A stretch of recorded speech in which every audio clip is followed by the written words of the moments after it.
Welcome to the Rewatch Awards ceremony for Season 1. Before we begin, we advise our Spotify listeners to tune in on YouTube for the full visual experience. Please enjoy the show, and give a warm welcome to your hosts, Samuel and Jaden. Hello there, and welcome to the Rewatch Awards. The Rewatch Awards are like the Oscars, but cooler. In Season 1 of the Rewatch podcast, we've watched a total of 24 films. And in order to conclude the first season, we're taking a look back at Season 1 and giving positive and negative awards. There are some familiar awards, like Best Animated Picture. And there are some original awards, like the prestigious Meme Award. We'll hope you'll join us tonight as we present the Rewatch Awards. First up on the agenda tonight, the award for the Best Picture, released in 2020. Here are the nominees. Tenet, Enola Holmes, and Soul. And the winner is... Tenet! Look, 2020, it was a pretty crap year for movies. Yeah. And I think that's represented in the films that we watched on the podcast, because we wanted to watch the best films of 2020 on the podcast, obviously. Mhm. And if you look at the films that did release in 2020, there's not many fantastic films. I would say there's not many films in general that released in 2020. But regardless, Christopher Nolan, where are you? Yep. He's in the crowd. Here he comes. He's coming up the stage now. There you go, sir. There is your Rewatch Awards. I know you're so grateful. I know the Oscars haven't given you an award, sir. I know it is very dreadful, isn't it? Yes. Oh, what did you say about the Queen? Oh, I hope she's doing well. You say hi to her from me, Nolan. All right. Goodbye then. Oh, sorry, you dropped your scarf. Here you go. Off he goes. He's so chuffed. Look, he's skipping away, Jaden. He's skipping away. I see him there in the crowd. Look at him go. Look, he's telling all of his friends. But yes, so we forgot to mention that we do have a live audience this evening, obviously, full of all the stars of Hollywood, because they've given up on the Oscars themselves. But regardless. And all of our viewers as well. Yes, they've joined us. They are, yeah, along for the ride as well. So we appreciate everyone attending, especially you, Emma Stone. Hit me up later. You're not playing. All right, shall we proceed on to the next award? So Tenet is the first Rewatch Award winner tonight. Jaden, do you want to take the honours for the next award? Here are the nominees for the Funniest Dialogue Award.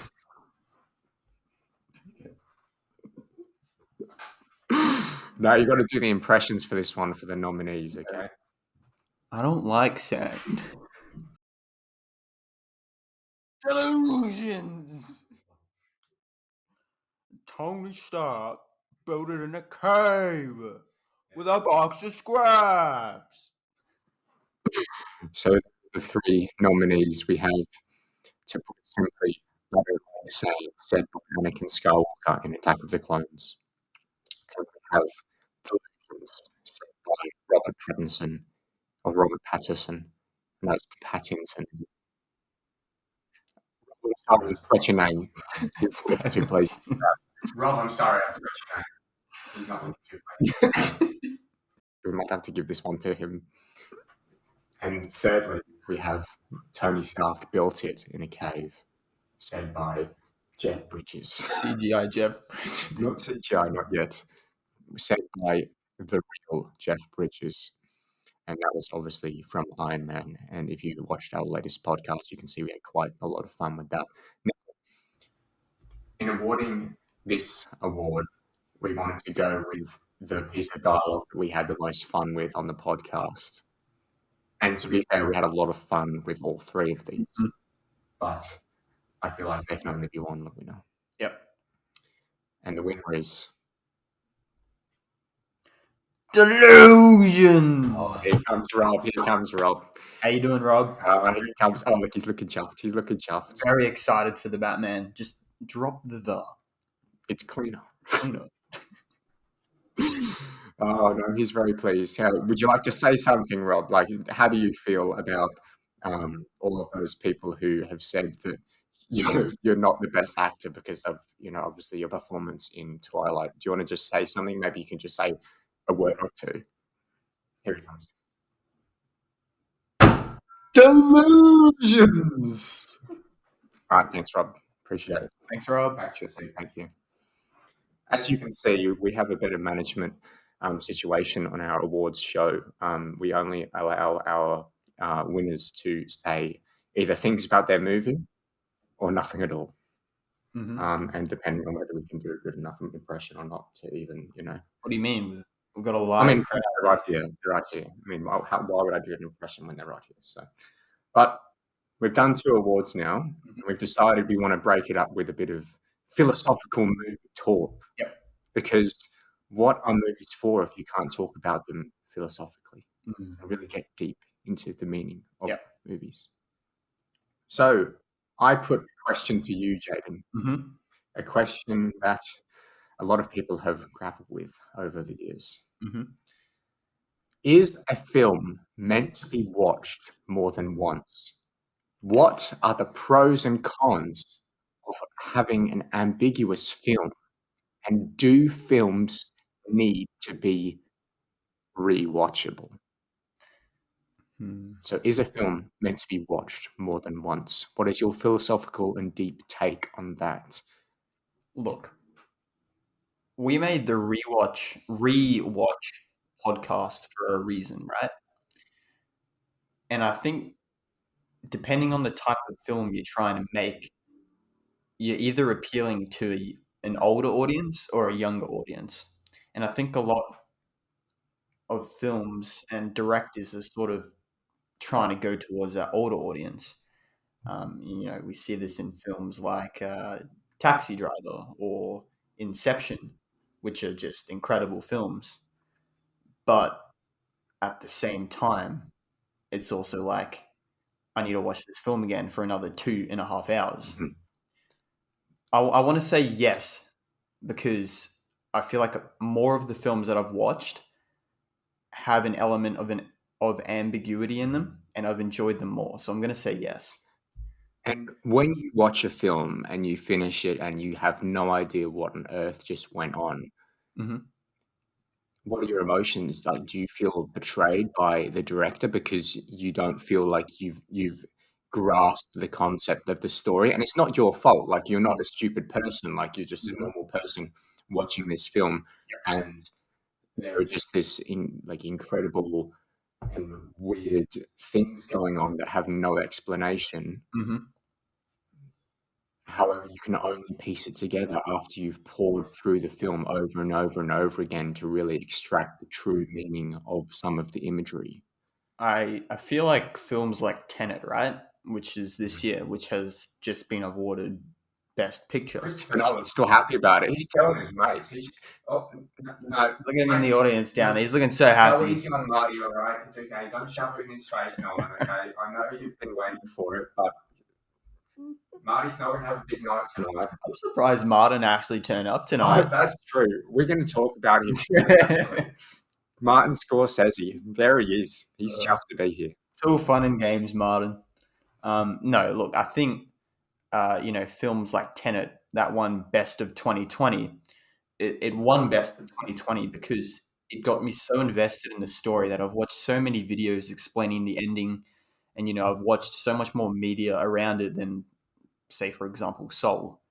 I feel like it took me into the universe and it got me interested in the story, which I really love about ambiguity. But that's not to say it's perfect, because you can make huge errors with ambiguity, which Enemy, for example, which we're not going to talk about. Well, no, that's the film that I do want to talk about, because you do want to talk about it. That's what I was sort of getting to with the whole, like, is a film meant to be watched more than once? Like, is a film like Enemy, when you watch it once, you don't have a clue what is going on. You really need to think about it and then watch it again, and then you can sort of get more and maybe watch it again. And sort of like, the more times you watch it, the more you get out of it. And is that how all movies should be? Like, is that okay? Like, can a person sit down and watch a movie once and not get the full experience? I they've been cheated. It could go either way, right? Yeah. I don't think people are entitled to know anything though. Like, No. I don't feel like you have a right to sit down in a cinema and be walked through every step of the way through a story. Otherwise, movies like Tenet would not exist. Yeah.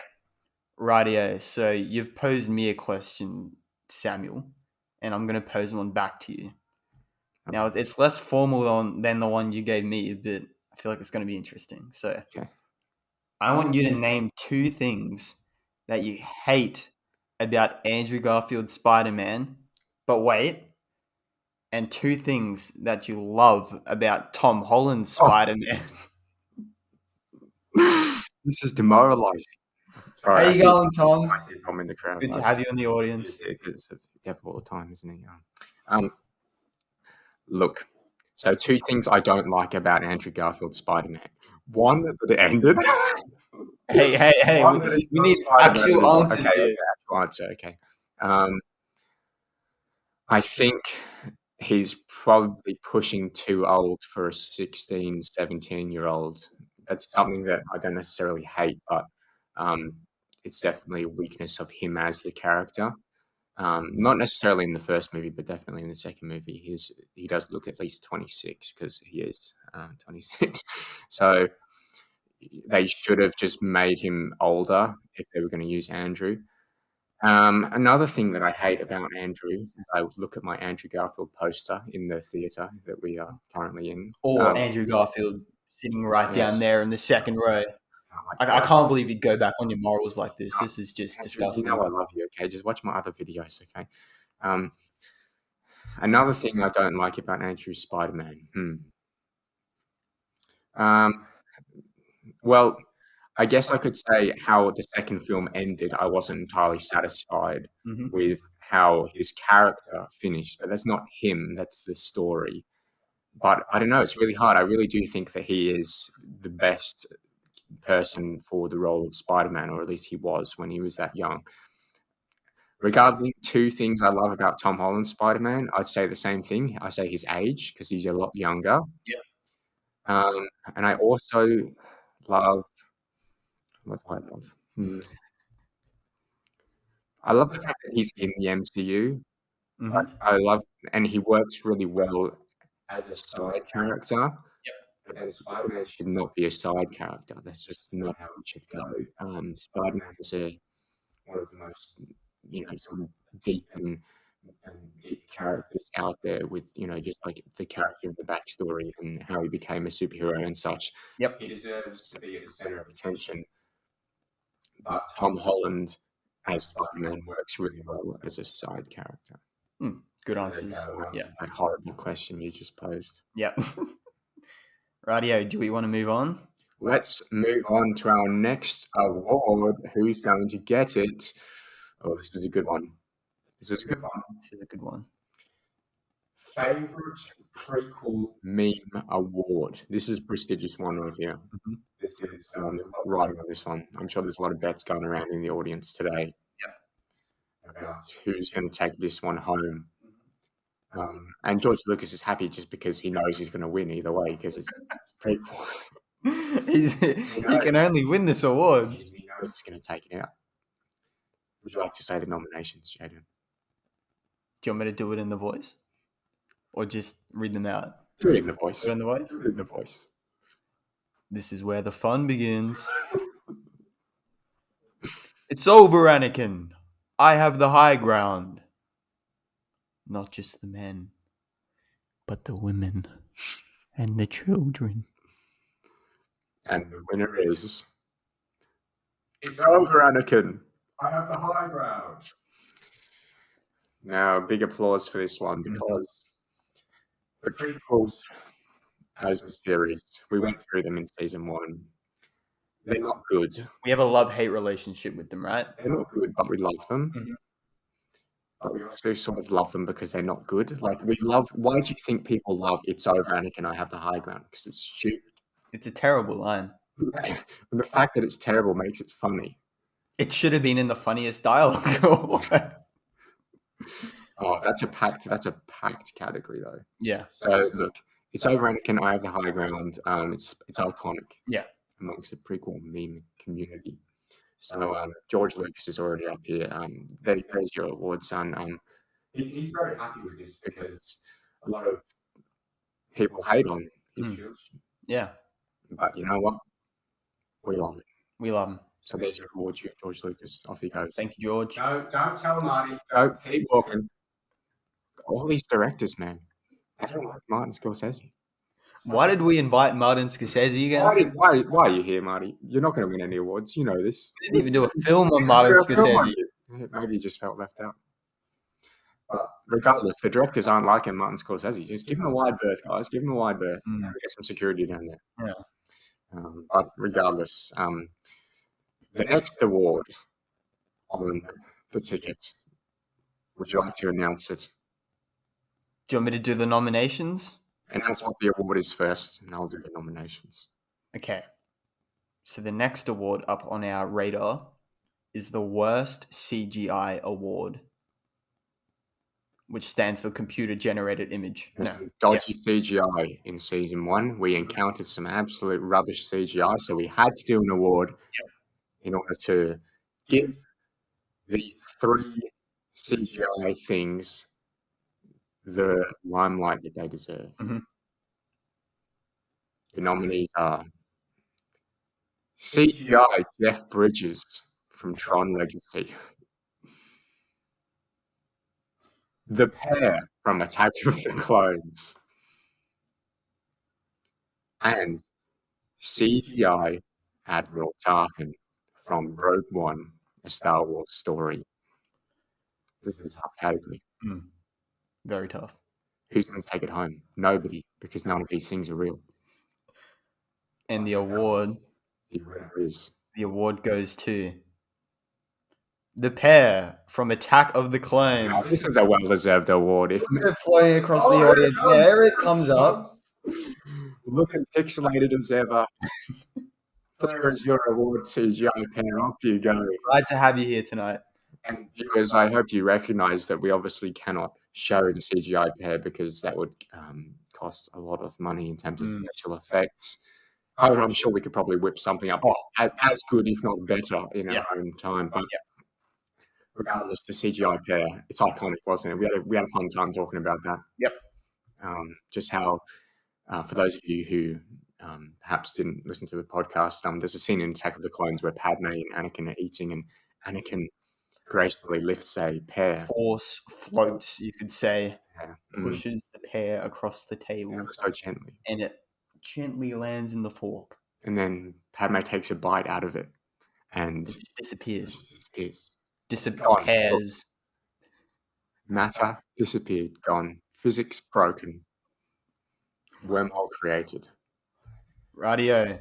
Question time. Do you want to switch it up so I go first? Yeah, you go first. Okay, I'll go first. I'm just making my way through the list. This is in no order whatsoever. Give me a question. Give me a deep and meaningful movie question. Let's have a chat. It feels fitting to put this question here, actually, because it's related to Star Wars. If you could mentor a Jedi, who would it be, and who would you want to be your master? Okay, my master, easy, Qui-Gon Jinn. Because Qui-Gon Jinn is the best of the Jedi in the sense that obviously he's a cunning warrior and very intelligent, but then he also is the most level-headed of the Jedi. You know, there's reference to this in The Phantom Menace. He's a Jedi that just gets it. Like, he gets the fact that taking kids away from their mothers is not a good thing to do. And he gets the fact that the Jedi Council is completely stupid. And I feel like we just needed more of that as the prequel series went on, but unfortunately, Qui-Gon met his end in The Phantom Menace. Hope to see you return. Yes, Liam Neeson in the audience joining us tonight. He wants to return. He does want to return. He told me before he came on the show, having a bit of a chat. He said he's keen. Where's Kathleen? I hope she's not here. No. Kathleen. We didn't invite her. Come on. Who do you think we are? We didn't invite her. She's very sad. She's probably watching from home. Oh, yeah. That's okay. I should have taken home that award. With my best prequel meme award. Yes, well, maybe. Maybe someday, Kathleen. Regardless, As to what Jedi I would train, Mhm. it's got to be Ahsoka. Oh, It's yeah. got to be Ahsoka. I mean, the best of the Jedi again in a separate way, Mhm.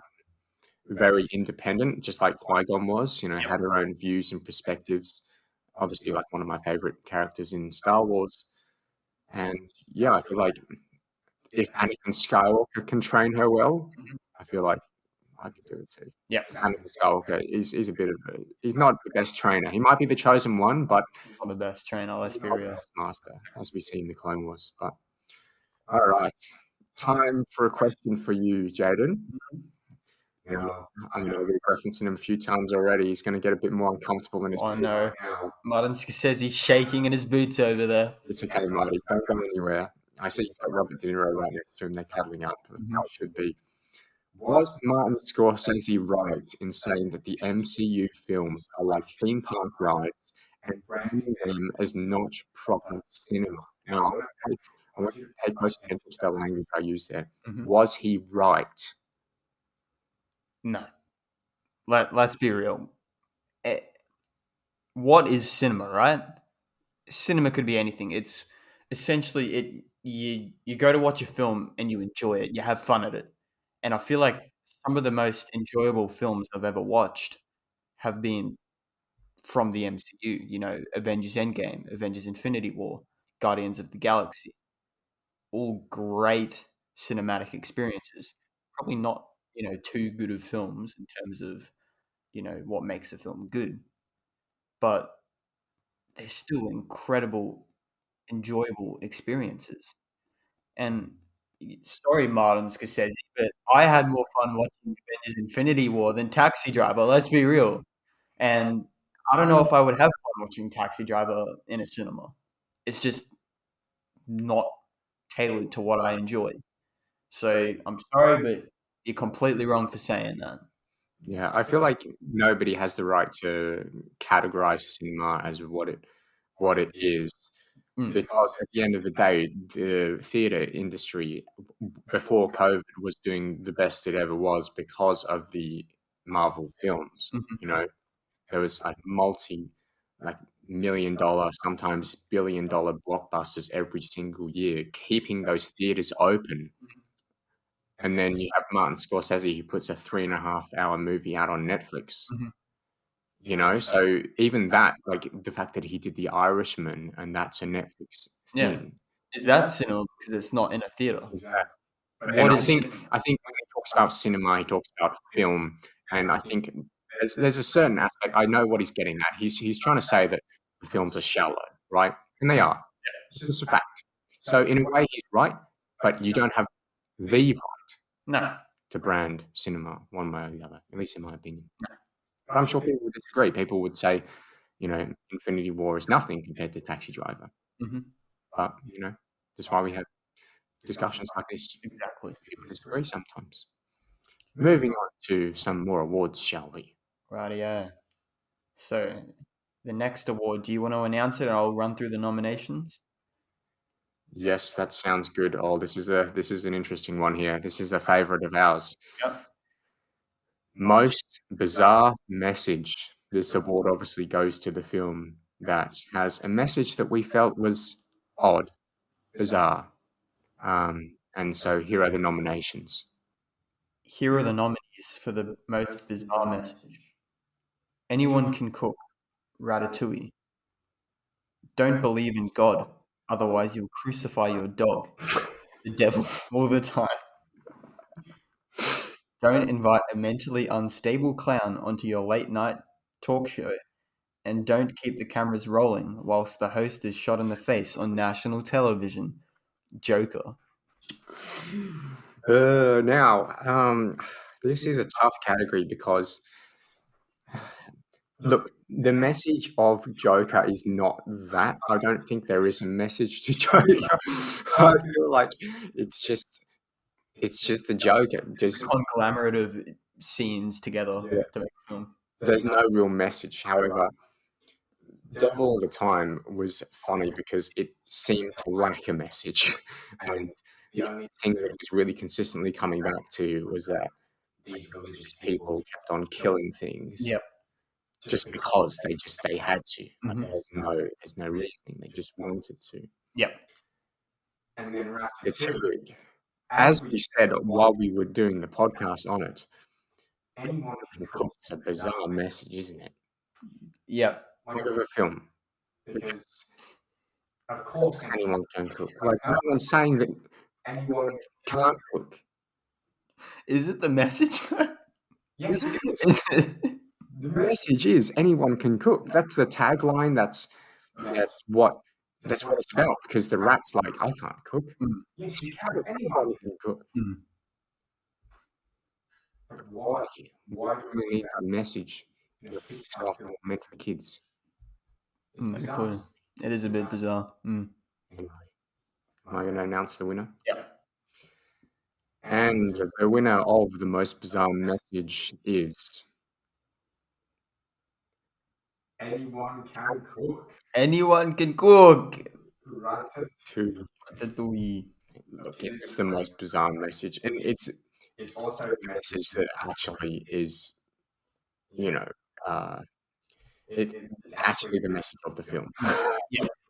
Yeah, whoever decided that is, it's a great film, but what the hell is the message? Yeah, there's no meaning from it at all, and maybe that's what held it back in terms of best Pixar, because a lot of people don't regard it as the best Message. Pixar film, and Mm. maybe it's just because it just has a weird message. But regardless, who directed Ratatouille? Brad Bird, I think. He's not unfamiliar with the award shows, No. but Here So- he's coming up now. here he comes. You can hand that one to him. I know you're a fan of this film, so Here you go, mate. Here you go, Brad. Brad's like, another day at the office, Yep. getting awards for my movies. Yep. He doesn't care. He doesn't even care about Martin Scorsese walking straight Ah. past him. He doesn't. He's too good. Martin's really sad down there. Oh. Oh, Why is he still here? He's still hanging around. no, and we just dunked on him several times there. Yep. Regardless, the next category is an interesting one, and it's an original one to us, of course. Most of these are so far. Mhm. Best hero. Now, this can be best protagonist, Mhm. it can be best person in the story, like best lead person in the story. But here's the category for best hero. The nominees are Johnny Depp, Captain Jack Sparrow from Pirates of the Caribbean: The Curse of the Black Pearl, Robert Downey Jr., Tony Stark, or Iron Man from Iron Man, Andrew Garfield, Peter Parker, Spider-Man. I think the crowd's a bit excited about that last one there. The winner is Johnny Depp as Captain Jack Sparrow in Pirates of the Caribbean: The Curse of the Black Pearl. Somebody needs to get this man a medal. Somebody needs to get this man a Rewatch Award.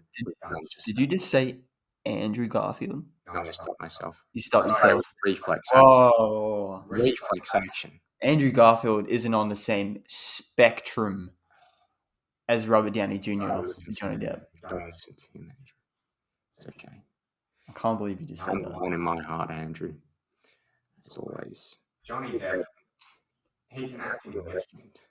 He's one of those roles where it's like, can anyone else replace him in Pirates of the Caribbean? Likewise for Tony Stark, you can't. Hmm. It's a once in a lifetime role. It's That's probably true. never going to come along again. Yeah, so it's a well-deserved award, mate. Johnny Depp is going to treasure that one, I imagine. But yes, well-deserved, well-deserved. Very well deserved. Question time. Shall I ask you a question? You go first. Alrighty. Do you think watching a film multiple times creates a bias within the viewer? Or does a review become more accurate on multiple rewatches? So, if I like a film, I watch it 50 times, Mm-hmm. and you watch it once, Yep. who's got the most objective opinion? And it comes into what we That's discussed an earlier. interesting question. It comes into what we discussed earlier because are films meant to be watched again and again, or is it just a one-time thing, like one and done? That's a really interesting Mhm. question. Look, it could go either way because if you've watched it multiple times, are you watching it for the sense that you enjoy it, or are you watching it for the sense that you think it's a A+ movie, that there's nothing wrong with it, or both? And if you're watching it for the first time, is it gonna be ambiguous? Are you gonna understand the whole movie within your first viewing? Um, I want to say that watching it multiple times would probably give you, more of an experience and probably more of an objective view because you've taken in the films multiple times. Mhm. And who's to say that when you've watched a film multiple times, you haven't noticed all of the errors with it as well? But then you also might see the little good things about it. Like, Exactly. for example, like the film I probably watched the most in my life is The Amazing Spider-Man 2. And in watching certain scenes in that, Mm-hmm. I can just imagine you'd be like, "Oh, this is bad." And I'd be like, "But look at that little detail there. It's fantastic." Mm-hmm. So there's a bias either way, I think. Yeah, I think there definitely is a bias either way. I just feel like if you were to go into it watching it objectively, you would probably, if you've watched it 50,000 times like you would be inclined to have a more objective opinion of the film. Mm.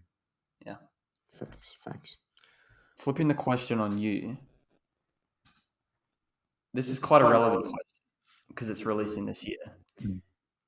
Other than Spider-Man 3, what film are you most excited for in 2021? 2021, to be honest, is not looking too great. Whoa. Are you serious? Yes, because the Batman was supposed to be 2021, Mhm. and that if that was coming out in 2021, then I would not know which one I was more excited for, the Batman or Spider-Man 3. Wow. Now, we don't actually know what Spider-Man 3 is about yet, Mhm.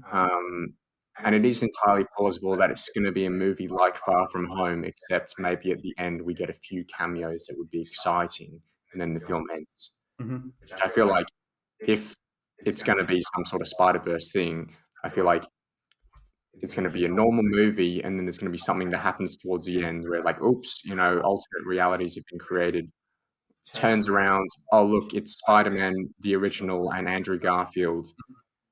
Let me rephrase the question though. It's what film are you most excited for, not what film is going to be the best. Okay. So, Well, I'm excited for Dune mhm. or Dune, but I have to read the book of that first. But I'm mainly just excited for that because it's, Denny V. Mhm. Denis Villeneuve. Who's also joined us in the crowd tonight. Yes, Could you imagine? one of the best directors of our time. I would agree with that. Seriously, Mm. he really is. So yeah, high praise there, but he deserves it. Mhm. But yeah, so I'd say maybe Dune. Also looking forward to Top Gun Maverick. Seeing that Mhm. in cinema is going to be pretty cool. But I mean, Top Gun. If it's anything like Top Gun, it'll be cool, but not a good movie. That's So what Top Gun films are, though, yes, right? but it would be cool to watch it in the theater and then not see it again. Yeah. You know. Yeah. But maybe it's fantastic. Fingers crossed. Rightio. Moving on to our next awards. So here is the award for the best villain, which we've just had the best hero. So now we're doing the best villain. So the nominations for the best villain are Ben Mendelsohn, who is Director Krennic in Rogue One, Ian McDiarmid, who is Sheev Palpatine, Darth Sidious, the Emperor, and the Senate in the prequel trilogy, Senate. more notably Revenge of the Sith, Mhm. and John Lithgow, Lord Farquaad from Shrek. Now we had to put an animated character in here somewhere, and Lord Farquaad is hilarious. I think it's a well-deserved best villain, though. Yeah, I don't know about this. You don't know about it? I don't know. Okay. He's fine. Like, he's good. I don't know. But to be honest, just looking at this category, you can see that villains are so hard to do well. Like there's no, Sator, or there's no, whoever the bad person in Inception is. It's just like it's so hard to do a bad character well. Yep. Okay, there's no Jeffrey Rush as Barbosa or whatever. It's Mm. just, and so this category isn't great. I will say, Ben Mendelsohn is cool as Director Krennic, that's for sure, and definitely one of the best villains Disney has produced once they've taken over Star Wars. Mhm. Ian McDiarmid, I mean, his performance in Revenge of the Sith is great. Yep. But could the character have been better? But Most definitely. regardless, the winner of the best villain of season 1 of the Rewatch podcast is Ian McDiarmid as Sheev Palpatine. Oh, look at him flying Oh, he's across flying. the crowd. Here he comes. He's flying. He's coming up. I am the Senate. Do it. Do it. And Do it. I've got Ian next to me now, and Shut up, Ian.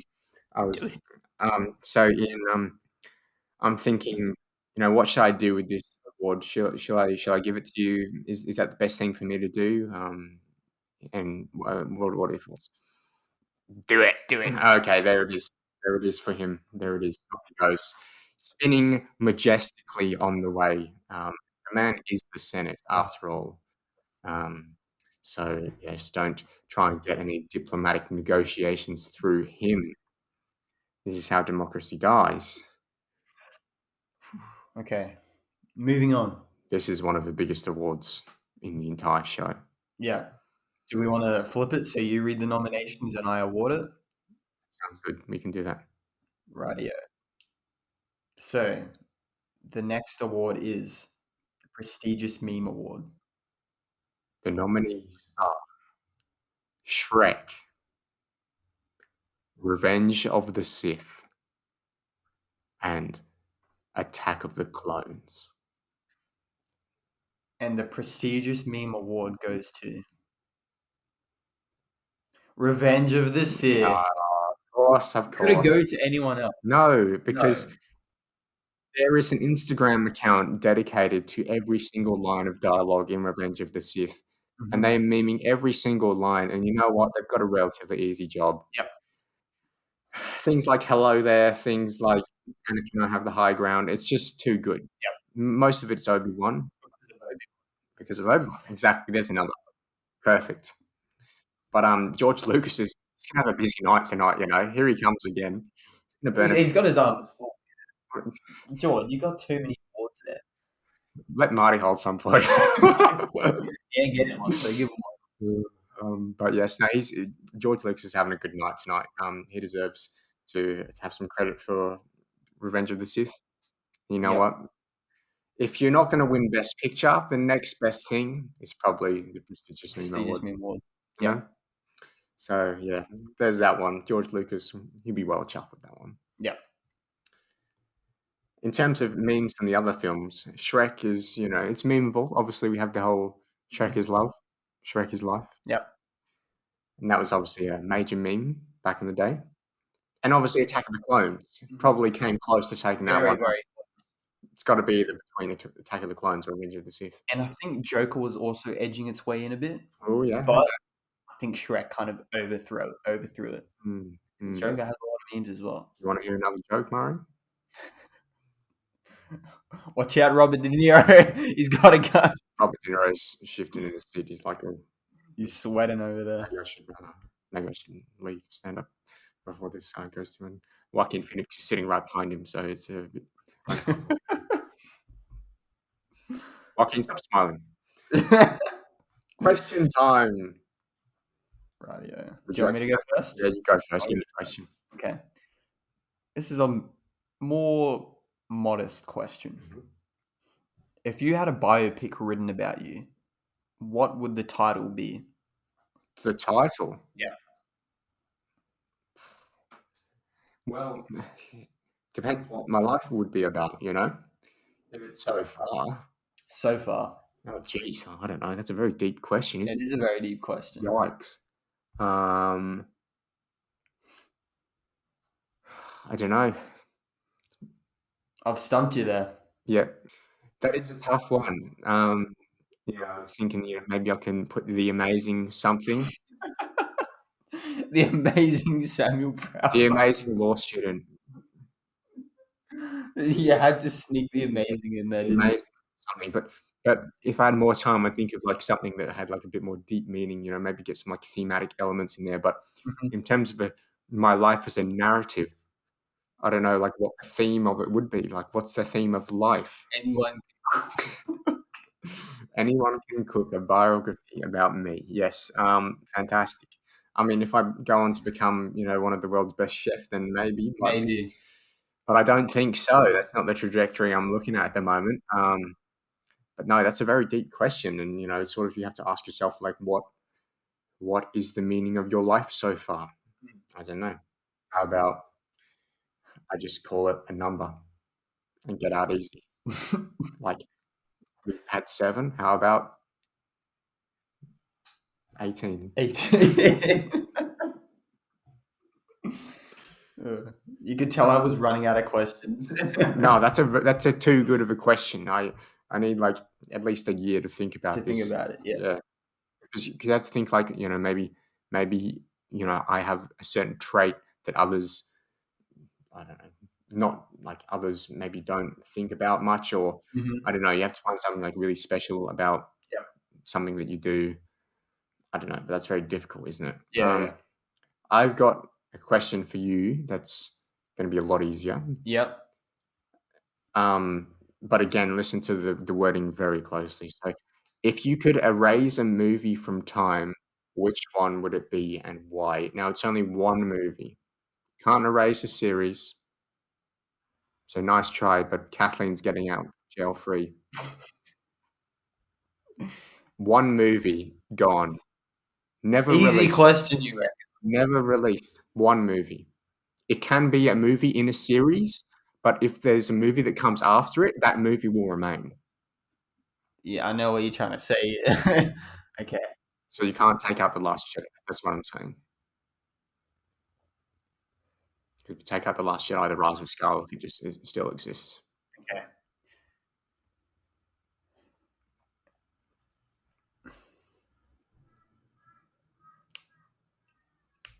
We might have to take a bit of a maintenance break, and I'll come up with an answer. But I'll think of one. Okay, I got one. So it was either 2019 or 2020. I think it was 2020. I bought a movie ticket, $14, I think, and I would like my $14 back. Now, look, there's a lot more movies out there that are probably more impactful if I were to Mhm. erase them Yeah. from time. But in saying that, 2020, I watched A New Mutants, which is just the most utterly horrendous film I have ever seen in my life. And in my review of it, I actually posted that I wish that this film was left unfinished. So I think it's somewhat fitting that Yeah. I erased it Mhm. from time. And to anyone out there that's listening to this right now, by God, please listen to me. Never watch The New Mutants. It's a Marvel film. But if you like Marvel, just skip this one. It doesn't exist because there's nothing in the film that I like about it. Absolutely nothing. And you want that $14 back. I want my $14 back. Yep, that's fair enough. It could go towards buying a better film on DVD.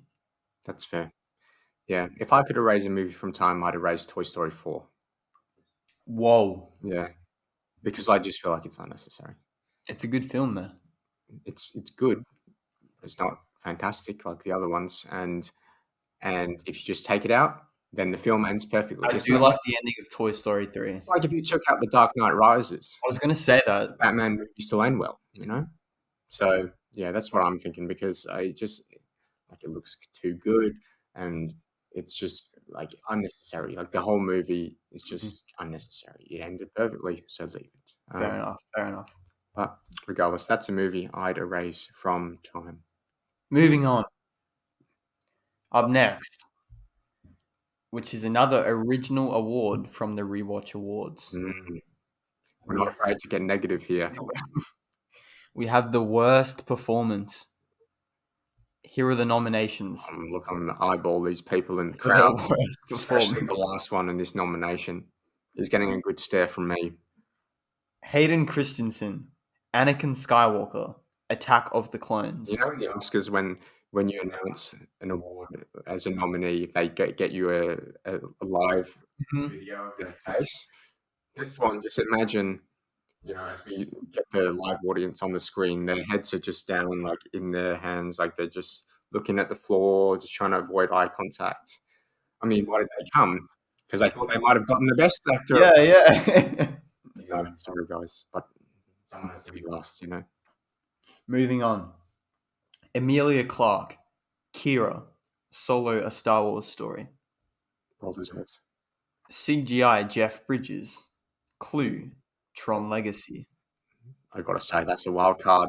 Wildcard. CGI Jeff Bridges, man. Did you see it coming? His performance was pretty bad, and we can safely rip on Jeff Bridges because he's not a person. CGI Jeff Bridges. Yep. It's completely separate from Jeff Bridges. Yeah. Do not mix the two. Yeah. It's literally a computer-generated animated character. Mm. But there can only be one winner, and out of these three, the winner is... It was always going to be Hayden Christensen from Attack of the Clones, playing Anakin Skywalker. He doesn't like sand, and he's not afraid to tell you about it. For me, sorry, go on. His performance is just utterly terrible. Is there anything he's still good about walking up? But we'll just talk about him while he's coming up the stairs here. We'll just continue talking about him. It's lucky that we're keeping social distancing because I'm not feeling too safe with Anakin Skywalker over there. He might pull a lightsaber out of his pocket. He goes with murder the woman. Yes, children. He doesn't care about your age demographic. Nope. He will kill you regardless. No. For me, the thing that set his performance below the rest is the angry face once his mum dies. And he's holding his dead mother, and it's like a quite emotional scene. It did have the potential to be really powerful. Mm-hmm. But he looks up and he does this incredibly horror. I don't know who approved this, but he just has this angry face, and I know the one you're talking about. Is it where he's like showing his teeth and he's like his eyes are like watery? He's like trying to look depressed and angry at the same time, mm-hmm. but he just comes across as trying to act really hard. Yep, it doesn't work. But regardless, the award is well deserved. There you are, Hayden. Looking forward to seeing you in the Obi-Wan series, though. So please do not. Please return. Maybe we'll give you a good. He gets better. Maybe we'll give you. That's the women and the children. Oh, that's the women and the children photo. Also bad, I will say. Also bad. That's the one. That's the one. That's the one. It's a determined angry face. A determined angry face. That's a good way to put it. But yeah, Hayden shouldn't be disheartened though, because his performance in the next film was a lot better, and provided the story was a lot better. And he was just saying the lines that he was told to say, and he was told to act the way George Lucas told him to act. So really, we're looking at you, George Lucas, with your trophies over there. Here's another award for you. Bucket of trophies. But who's the real culprit here? I'm looking at you, George Lucas. Maybe a genius, but every genius is a bit mad from time to time. All right. This next category, we're getting into the serious awards now. Yep. Getting to a bit more serious, less original, more Oscar friendly, but obviously this is like the Oscars but cooler, so don't go anywhere. Best performance by an actress. The nominees are Millie Bobby Brown, Enola Holmes, Emma Stone, Gwen Stacy, The Amazing Spider-Man, Felicity Jones, Jyn Erso, Rogue One: A Star Wars Story. Now I know who I want to win. Look, I think some of these nominations we had to kind of mix and match because we didn't watch a lot of female-led films. And now, before you decide to cancel us, we wanted to. It's just that some of the films we watched let us down. So we decided to stick with a more wide range of films that we've watched before that we enjoyed and we knew the audience would enjoy. We tried to watch, I won't say the names now, they'll come up later, but 2 films that we intended on doing for the podcast, we watched, or at least you watched them, and they were so bad that we thought nobody's going to want to hear us talk about this movie for longer than 20 minutes. So we just decided not to do a podcast on it, but we still, I still watched one of them and you watched both. So we gave it a fair crack. But regardless, there's a really good performance in this category. So how about let's give out that award. But the winner is Millie Bobby Brown in Enola Holmes. And this is a really well-deserved award considering the age of Millie Bobby Brown. She's probably younger than us, actually. She's probably 17, 16. 16? Yeah. Which is really, really impressive. Also, we talked about in Enola Holmes, the podcast, when we did it, the morality of child actors and, if you're under 18, whether your parents should, push you into this Hollywood world. But Millie Bobby Brown seems to be taking it really, really well. And in Enola Holmes, she's the best thing about the movie, I think. 100%, yeah. I think she delivered a really, really good performance in the film. And, we could have given it to Emma Stone, but is Emma Stone a lead in The Amazing Spider-Man? Yeah. Enola Holmes kind of stole the spotlight in Enola Holmes. Yeah. So I think it was a fitting choice. Yeah, I mean, I have no reservations about giving this award to Millie Bobby Brown at all. So yeah, I mean, I'm sure she'll be very grateful for that award. But yeah, question time. Question time. Do you want me to go first? You go first. It's funny because one of my questions was the one you asked me last round. Oh, yeah. So I kind of have to cut that out now, but I'll think of another one. Let's go with this one. You have to live without one. Oh dear.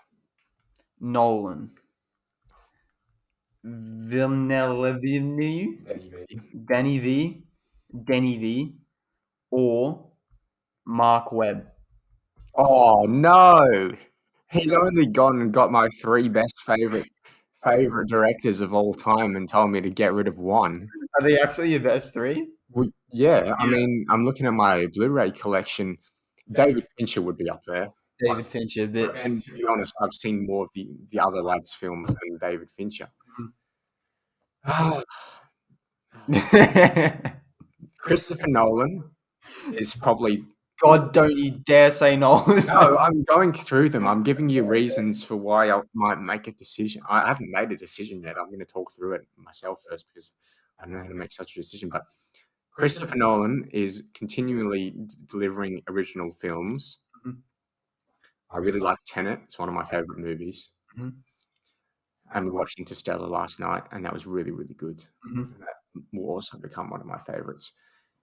I like Batman Begins, one of my favorites. So 3 favorites have come out of Nolan. Inception's up there as well. And you have to think about continuing onwards. Nolan is probably guaranteed to continue to produce good films. He doesn't make bad films. That's the thing. Then you have, oh no. This is demoralizing. I hate this. Then you have Denny V. One of my favorite films, if not probably up in my top 3, is Blade Runner 2049 from Denny V. One of the best looking movies ever made. And then you have Arrival, which is really good. And then you have Enemy, which, I mean, I didn't really enjoy watching it, but I'm intrigued and I might watch it again. He's doing Dune. Yep. He did Prisoners, which is one of my favorite movies too. What about Zodiac? Was that David Fincher? No, it's David Fincher. David Fincher. See, if you made it 4 and put David Fincher in there, it would have been just as hard. But this is difficult. Denny V is also probably guaranteed to at least keep on making really good-looking movies. But I think he's got a worse of a record than Nolan, maybe. But they're both really damn good. Mark Webb's the wild card. Mark Webb, if he didn't do The Amazing Spider-Man, this man will be out, no problem. And I don't need him in the future. Like, I don't need Mark Webb in the future. But he directed my favorite movie of all time, The Amazing Spider-Man 2. And obviously he did The Amazing Spider-Man as well, which I really love. Two of my favorite movies. And 500 Days of Summer, which I really like as well. But Mark Webb isn't, I don't think he's doing anything interesting in the future. Oh my God. You're not So what am I doing? Am I just eliminating one from now onwards? No. It's got to be Mark Webb. Oh my God. Because the next movie that Mark Webb's supposed to be doing is like a Cinderella live action movie or something, like Snow White live action movie or something, and he's not going to be coming back to the Spider-Man or Spider-Man universe anytime soon. I really hope that if Andrew Garfield is involved in a Spider-Man movie, I'd really hope Mark Webb is there in some capacity. But can I alter my question? Oh, and you know what I'm going to do. What's he going to do? The director never existed. Oh no! Because you found a cheat in my question, and that's what I wanted it to intend to do. Changes it. No, this changes it. I'm gonna go with Denny V. Okay. Because he has the least amount of favorites. Denny's walking out of the. He's walking out of the theater. Look at him go. What have you done? Nolan's beaming though. He's very happy. Yeah. He's got his awards. Nolan's safe. Yeah, it's got to be Denny V because Blade Runner 2049, while it's one of my favorite movies, I didn't discover it until like last year, and still would have had the original Blade Runner. So, and then Prisoners is good, but I don't own it because I can't find it anywhere. But so yeah, it's got to be Denny V because Mark Webb's safe because he made the Amazing Spider-Man in 500 Days of Summer, didn't he? So yeah, he's safe. Wow. But yeah, you heard it here first. Changing the tack of that question there was a good bet, I think. I've got a good question here for you. If Robert Pattinson wasn't Batman, who should take his place in the upcoming film, The Batman? Oh, God damn it. I'm really excited for his interpretation of Batman. Me too. And I think it's more so because he's playing this sort of emo 90s Batman, which we haven't seen before, which is interesting and new. I've seen Ben Affleck's Batman a bunch of times reiterated, we've seen that character. But there's something different about Robert Pattinson's Batman that I was excited for.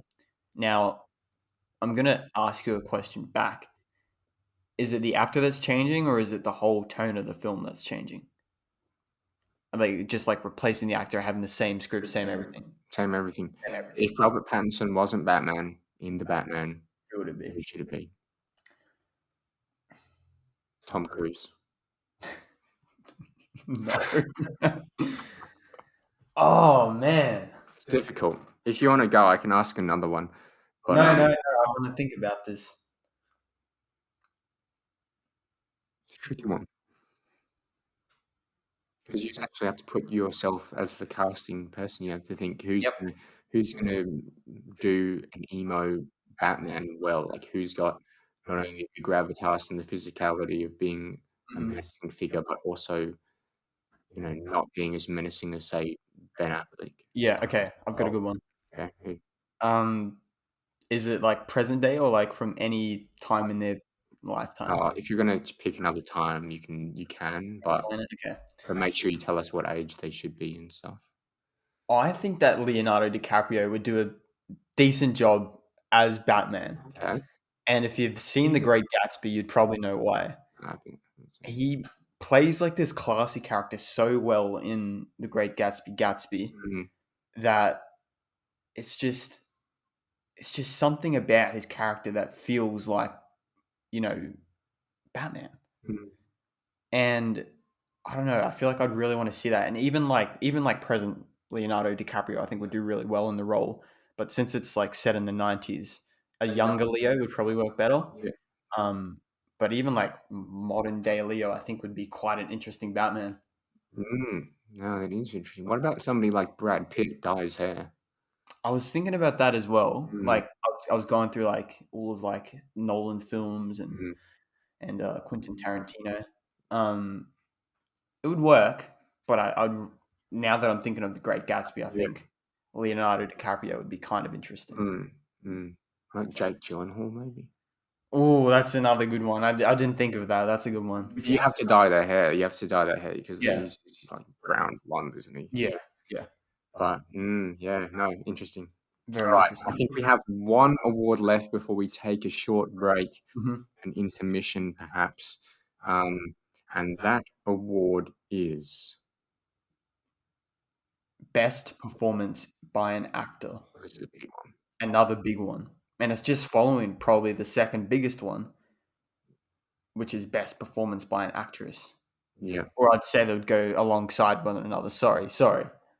Diversity. My bad. don't get us cancelled in our last episode.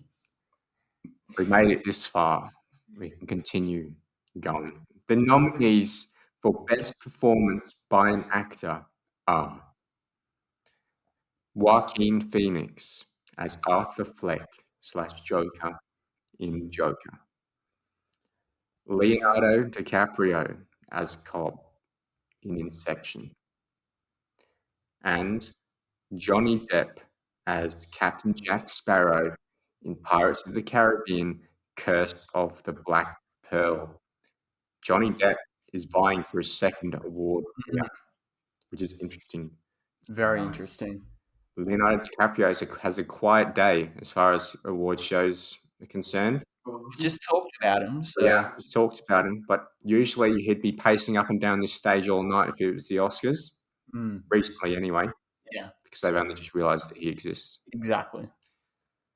So the winner is Joaquin Phoenix, Arthur Fleck Joker from Joker. I mean, there's a performance, and then there's Joaquin Phoenix. Mm-hmm. As you know, when we were deciding the award for this one, thinking, what are the defining characteristics? And for me, at least, it was that laugh Yep. and that struggle Yep. that he had in his throat. It's just incredible. How Right. do you do that? Yeah, I think likewise, what I would take from awarding best actor or best actress is what they put into the character and how much effort they went into becoming the character. And Arthur Fleck, Joaquin Phoenix, who I've essentially just said has become the character. You know, I think the amount of effort that he put into Joker was just incredible. I mean, you know, the amount of study that it went into creating his sort of maniacal sort of laugh and his even like his body transformation, because he went through a body transformation. Yeah. Man, it's just unmatched, right? Like neither Leonardo DiCaprio or Johnny Depp probably did as much research as Joaquin Phoenix in Joker. Yeah.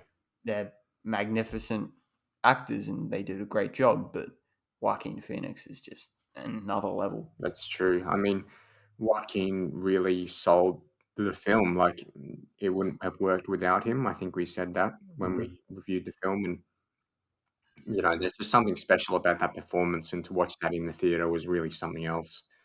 And yeah, obviously, like, he won the best Oscar, like, best actor Oscar. So, Academy Awards are doing something right. Yep. But we're here to pick up the slack. Exactly. We're going to give him an award too.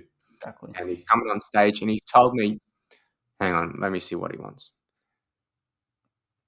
Yeah, Joaquin has just informed me that he wants to say a few words about some issues that he feels strongly about. And I told him that if you're not going to talk about the film, nobody gives a shit what you think. No, Joaquin, you can't tell another joke. This is a formal ceremony. Robert, come get him. Robert. Can we get security? Joaquin, that's enough. Thank you. All right, off he goes. Well, I think that brings us to a temporary close. We're going to go for an intermission now and put some lovely awards music on. We'll be right back after this break.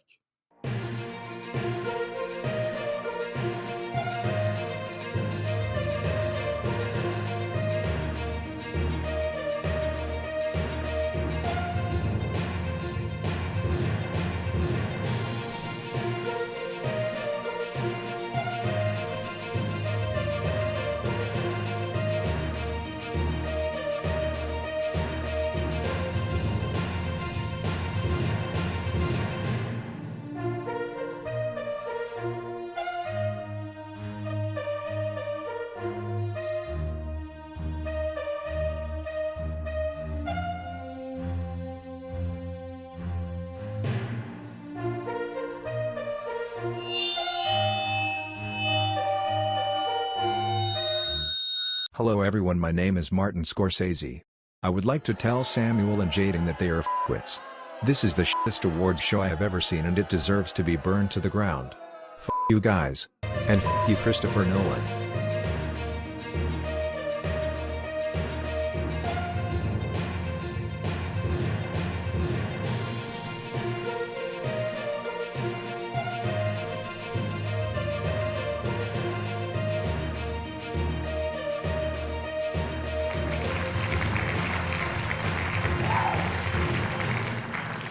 Welcome back to part 2 of the Rewatch Awards. Please excuse the disturbance created by Martin Scorsese during the break. He has been taken into custody and will be dealt with by the full extent of the law. We do not tolerate such violence. Good evening, ladies and gentlemen, and welcome back to the second half of the Rewatch Awards ceremony. We've just rudely been interrupted by Martin Scorsese, who had a bit of an outburst. But as you heard over the loudspeaker, he is being dealt with by the proper authorities, and he will be sentenced appropriately. I'm glad that Martin Scorsese has, He's not coming back next year, let's be real. yes, he's shown his true colours, what can we say? Yep. And obviously for legal reasons, we're just going to clarify that is not the real Martin Scorsese. Regardless, we have a second half of the show to run with or without the most acclaimed director in the film industry. Yep. Whether he is present or not, the Rewatch Awards go on. Mhm. And we have some very juicy awards coming up. Very. So let's dive right into them. We've got Best Supporting Performance by an Actor now. Actor/actress. Oh, is that so? Yes, okay. Robert Pattinson, Neil, Tenet. Jake Johnson, Peter B. Parker, Spider-Man Into the Spider-Verse. Donald Glover, Lando Calrissian, Solo: A Star Wars Story. Interesting category here. Mm-hmm. But I would say there's a clear front runner. Yeah, I would most definitely say so as well. And the winner is Robert Pattinson. Pattinson, up he comes. Here he comes. You know what? This is his second award. I believe so, because he also took out the award for Delusions. So Robert Pattinson, he's having a busy night tonight. Mhm. But here he comes. Yes, thank you. There you are, Robert. Sorry, I mispronounced your last name, but force of habit now. I have to say the I. I have to give emphasis on the I. Mhm.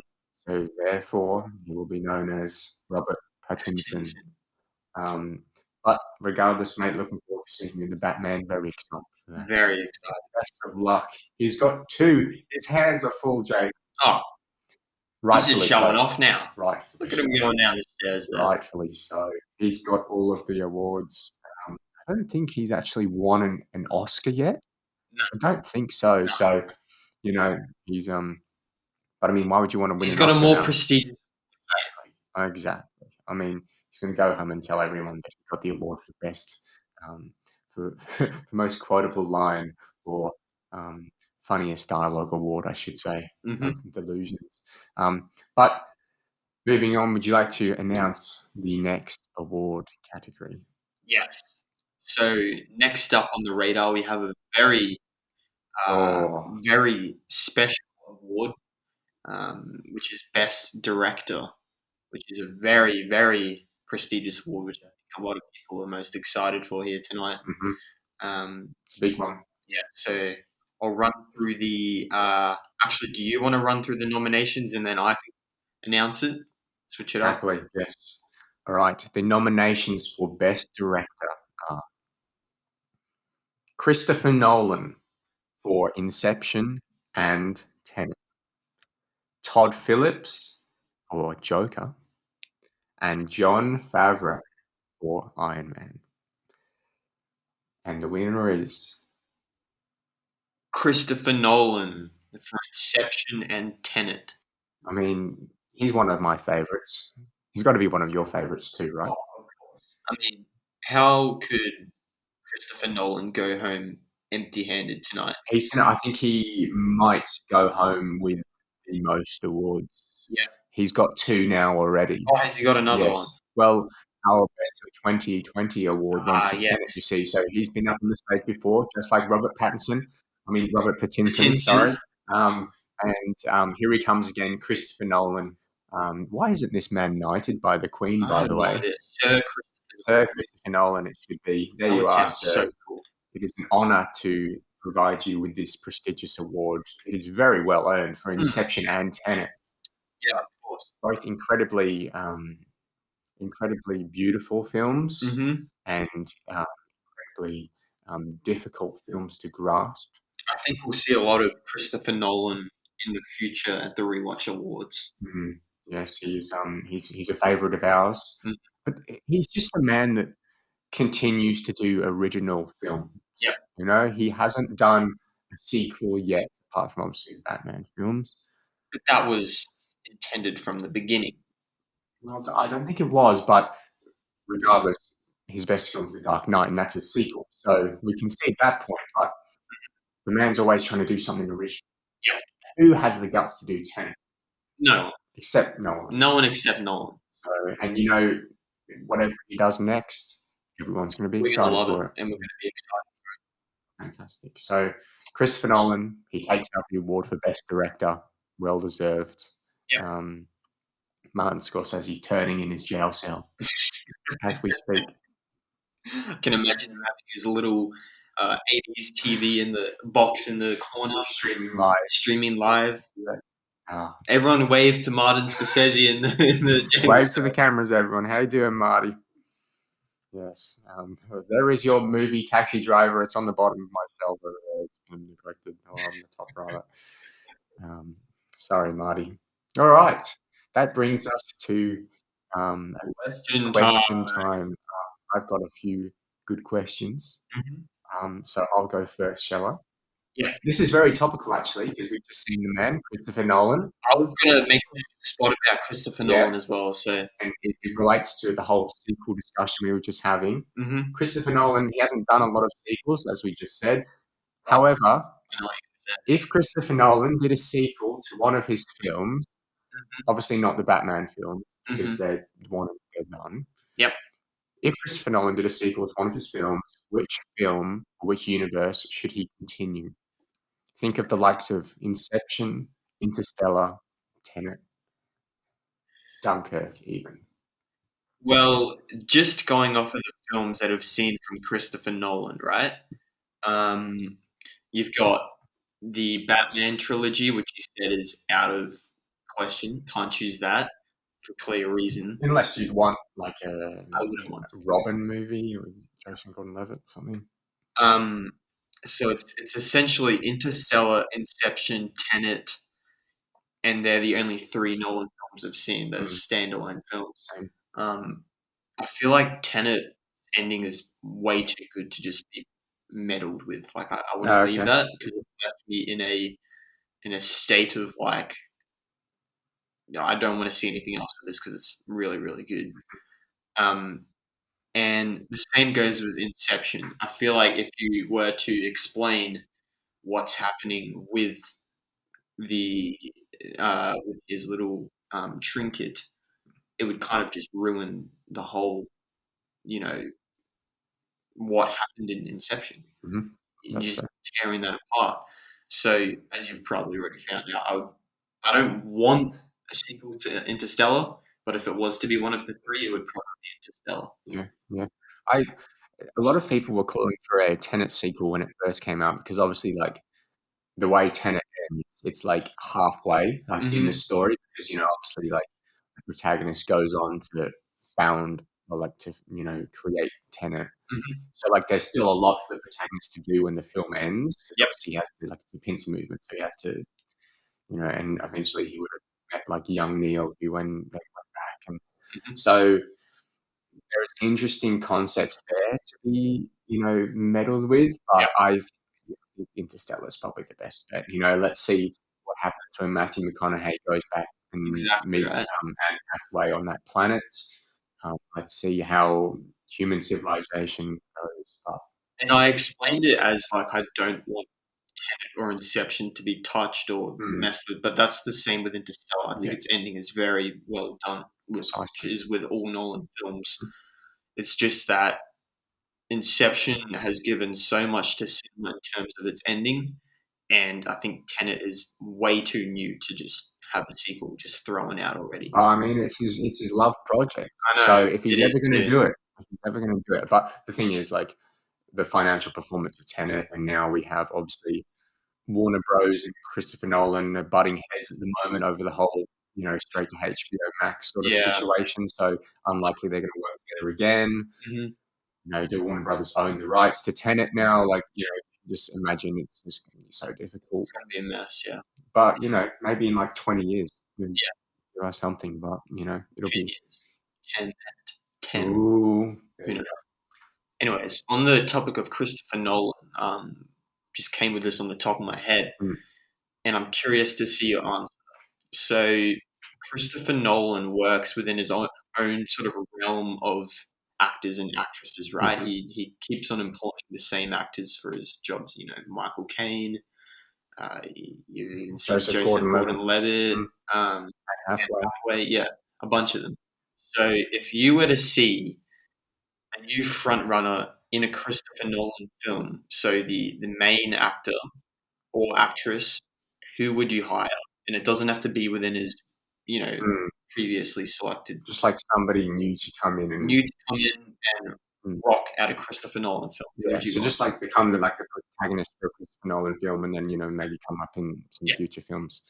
Um, I'm liking Jake Gyllenhaal at the moment. He's a fantastic actor, obviously. I don't think he has not been in any Christopher Nolan films, No. but he's worked with a lot of other prestigious directors like David Fincher and Danny V, and all of the sorts. But he has not worked with Christopher Nolan yet. And obviously, Gyllenhaal's like, he's been a superhero, so he's got experience with being on a green screen. But obviously, with Yep. Christopher Nolan films, there wouldn't be many of No, those. no. But yeah, so Jake Gyllenhaal would be cool. But maybe even somebody like Daniel Craig would be cool. More because obviously British as well. Yep. So Christopher Nolan's British too. He likes to hire British people, like we've seen that. Mhm. But yeah, that would be cool to see Jake Gyllenhaal in a Christopher Nolan movie, just because we haven't seen him yet, I think and that would be pretty cool. he would work good as a protagonist as well. I think. He's done a lot of like a mixture of films. Like he's kind of like Robert De Niro in the sense that every project he does is something different. He doesn't work on sequels. It's essentially new media each time. Mm. So I feel like putting him in a Nolan film could just end up being the next, Prisoners, for example. Yeah, Yeah. yeah, and he's really good in Prisoners, and obviously we're still waiting to see Nightcrawler. He's really good in that too, and I think he was pretty good in Enemy as well. Like acting against yourself. I like his performance. Yeah. Yeah. So yeah. All right. That concludes question time for now. Let's proceed with a few more awards. Two more. The next award is it's a big one. So obviously, as we've gone through season 1 of the Rewatch podcast, we've taken 2 films from or a maximum of 2, minimum of 1 2 songs rather, yes, of every film we've watched and put them in a Spotify playlist. Yep. Playlist is called the Rewatch playlist. If you search the Rewatch, it'll come up on Spotify. Along with our podcast as well. Yeah. And so you can see it's a pretty cool movie playlist, like all sorts of bangers in there because we've only put the best in. Yeah. But this is the award for Best Original Song from that playlist. So what is the best song in the playlist? Very hard category, wasn't it? Very, very hard category, I would argue. We had like maybe like a short list of like 10 and we just had to like knock them out one by one. It was very, very difficult.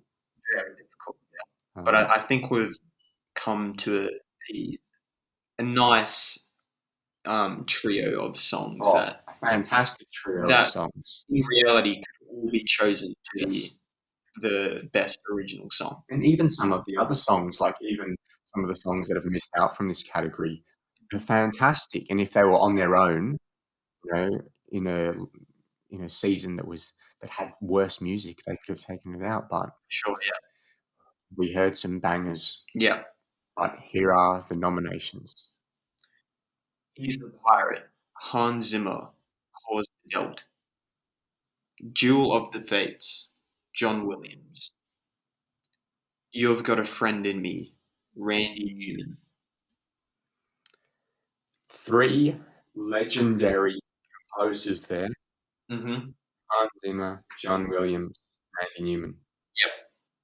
I mean, if you want a space opera music soundtrack, you go to John Williams. Yep. If you want literally any soundtrack, you go to Hans Zimmer. And if you want an animation soundtrack, or maybe a soundtrack to Marriage Story, Or if you make a Pixar film, Randy Newman. Randy He's Newman. the best bet. But there can only be one winner for Best Original Song, and that goes to He's a Pirate from Pirates of the Caribbean, Curse of the Black Pearl, Hans Zimmer, the wizard, and obviously Claus Badelt, is it? I think it's Badelt, yeah. All right, too easy. But yes, those two, they created a song that is about as iconic as it gets. Yeah, for sure. Yeah. If you think like most iconic cinema themes of all time, Jurassic Park, Star Wars, Pirates of the Caribbean. I mean, we've got Star Wars in there, so it just goes to show that they've left an impression on, theater and cinema. So just massive franchises with spectacular scores here. It's one of those songs that, like, if you played it, no matter whether people had even seen the movie or not, they would know. They know what it is. It just sounds like a pirate song. It's so awesome. And really quite epic too towards the end, and really builds up. Yeah. But yeah, Hans Zimmer, he was guaranteed to get an award. Oh, for sure. I watched a video on Hans Zimmer, and it was a live performance of Time from Inception. Wow. And there's this sort of part towards the end where there's like this electric guitar, and it's like and it's like right at the end of it, and like there's like this live audience, and it's like massive, spectacular, like violins and everything, and then Hans Zimmer's like walking out with his electric guitar just playing. Oh my gosh! And it was so good. It's like a rock concert. Yeah. Oh, that's what I want. I want a Hans Zimmer world tour. Yeah. Like before he dies, I want like him to like go around the world and like play his like most iconic songs. Even like not him like necessarily, just like get like an orchestra like that just like travels around the world and like just, what I would give to have like the Amazing Spider-Man 2 soundtrack, like in a full orchestra, and you just sit there and absorb it. I get goosebumps just listening to it on my headphones. Like, can you imagine? Like you get the bell at the start. Oh yeah, and even just like the main themes, and you have the Wonder Woman theme. He creates some really iconic themes, and obviously this one as well. He's a pirate. Yeah, that would be fantastic. Yeah, I saw this comment on the video, and it said, "This will be the song that plays at the end of the world, at the end of the credits, when the world finishes, and it was just Oh wow, yeah, it's like that yeah. comment sums up. That's the comment. Yeah. Or it's either got to be that or like the Star Wars thing. Yeah. But yeah, so Hans Zimmer, well deserved. He's very chuffed with that one. Yeah. Now, keeping on the music theme, Mhm. would you like to announce our next category? So we have the best original score, and that's not to be confused with the best original song. A song is a singular piece of work, whereas an original score is like a whole album that was debuted on the film. Yeah. So the nominations for the best original score are Star Wars, Revenge of the Sith, John Williams; Toy Story, Randy Newman; Pirates of the Caribbean, Hans Zimmer. Now, I've just noticed these people appeared in the best original song as Yes. well. So it just goes to show that their work is stretch along their whole album, not just the one song. It's all of them. Yes, and obviously John Williams, Jewel of the Fates, which is the song mentioned previously, was for Phantom Menace, and this is he's got the nomination here for Revenge of the Sith. So this is more of the soundtrack to the film. Like this is an award that obviously goes to the composer, but it's something that adds to the film. Yeah. And the original song is more of just that one song from the film. Yeah. That is just fantastic. Whereas this is just, damn, that movie has a good soundtrack. It just has good music all the way through. But my gosh, if the last category was convoluted, this one is it's just even more packed because best original score. I mean, shall I just list off a few others that Go ahead.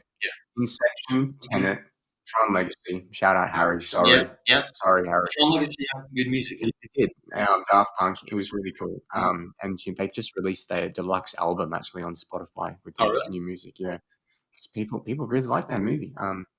But yeah, so I mean, every other Star Wars movie, like Attack of the Clones, the music was great.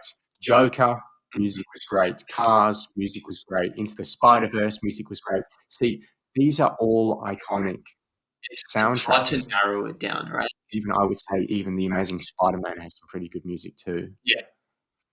But there can only be one winner. Mhm. Who is it going to be? Well, the winner of Best Original Score goes to Toy Story by Randy Newman. Yeah. Now, let's tell the viewers how much we fought over this category. This is by far the hardest category to pick. And when we were going through these awards, we started and we were going, all right, that's a clear winner, that's a clear winner. Then we get to this category and you say clear winner, I say clear winner, I say Toy Story, you say Revenge of the Sith, and we both go, no. Well, what are we going to do? And we couldn't resolve it. We couldn't resolve it. So we just left it. We were like, oh, we'll come back to it. Yeah. And then we just like, I had to forfeit Revenge of the Sith. No, look, Toy Story I think is a very, very it's perfected its score, right? And I think Randy Newman definitely deserved an award. John Williams has taken home several tonight, so I think Randy Newman taking home one is within fitting. And Toy Story, I mean, it's just I think in a certain way the score trumps the story, and that's my opinion. Randy Newman has just delivered some fantastic scores over his career. And just naming Toy Story, I mean, You've Got a Friend in Me, Stranger, I think it's Strange Things. Yeah. And then there's one where I can, fantastic music. Yeah, it really is an iconic soundtrack. That's one thing I noticed when we did rewatch Toy Story, was just forget how good the music is. But well-deserved win there by Randy Newman on behalf of his film Toy Story for Best Original Score. So we're reaching the end now. Yeah. But we're going to have a few more questions now. I'll pose a question to you. Okay. Tom Holland's Spider-Man has a dream sequence where he talks to Uncle Ben. Who should play him? And consider Marissa Tomei's age in casting Uncle Ben in the MCU. Oh God, Because Marissa Tomei, obviously, she's fairly young. yes, in terms of how Aunt May's go anyway. This is really hard, man. Because you want like middle-aged, but like Too old, yeah, not and like too attractive young. enough that Marissa Tomei would Yeah. make him her husband. Damn, that's a really hard one. I'm just looking through films here that I really love and just wondering whether there's any that Uncle Ben would fall under. Any like, what's your favorite like male middle-aged actors that could be a good Ooh. father figure? I've got a good one. Okay, hear me out. Yeah. Gary Oldman as Uncle Ben. Oh, that's good. That's good. That is good. Yeah, I'd like to see that because Damn, that's a really good choice. in certain films he looks fairly old. Yeah. For example, The Dark Knight. He's definitely not a young looking bloke, but at the same time, in the Harry Potter franchise, he plays Sirius Black, who is kind of, I would imagine, to be mid 40s to early 40s, early to late 40s. So I think he could be like a really, really good pick for Uncle Ben, and I mean, I just love him in all of his films. So yeah, he's 62, so a bit older, but obviously he looks young. wonders of makeup, de-age him. Yeah, I was gonna have a choice of Matthew McConaughey. What do you think about that? That's an interesting one. Okay. It wouldn't have been my first pick because Matthew McConaughey is Texan. So, but he's not like related to like Peter Parker isn't like his birth child. Yeah. But he could be like his Aunt May is Peter Parker's mum's sister, so therefore like Matthew McConaughey doesn't need to be related to them. Yeah. Okay. I don't know. It's not my first pick for sure, but it's a good pick. Yeah. I saw a fan casting for him as Norman Osborn, and I like that. That's a good. But yeah, I was like, could make a cool Uncle Ben as well. I'm sticking with Gary Oldman. I like that choice. Yeah, Matthew McConaughey's 51, so a bit younger.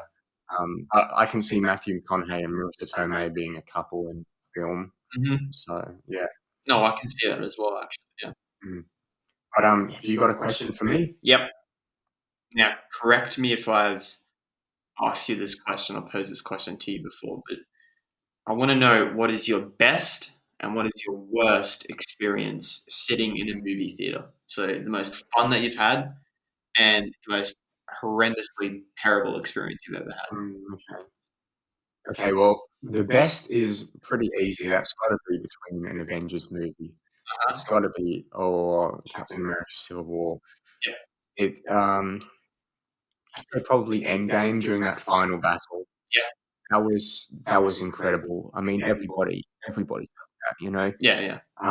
Especially if you've been on the journey of the MCU, and there are issues with that movie, sure, but there's something special. It was about made that, to be an experience. That's how I liked it. And it was an experience. It was a really cool experience.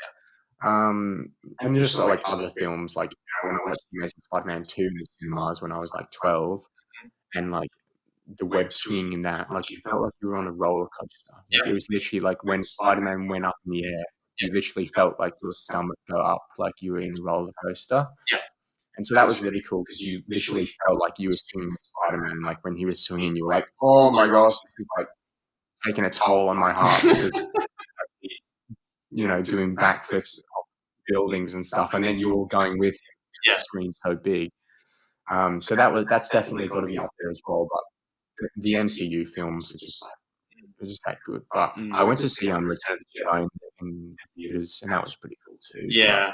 But still, when movies that big, you can really see the flaws in in the CGI and stuff. Yeah. But it's got to be Endgame. Endgame or Infinity War or Civil War. They're both just like you just forget about the world and you just try to see what You're like what's dragged into like a separate reality. Yeah, for sure. And in terms of my worst, I don't know. I've seen some pretty rubbish movies over the years.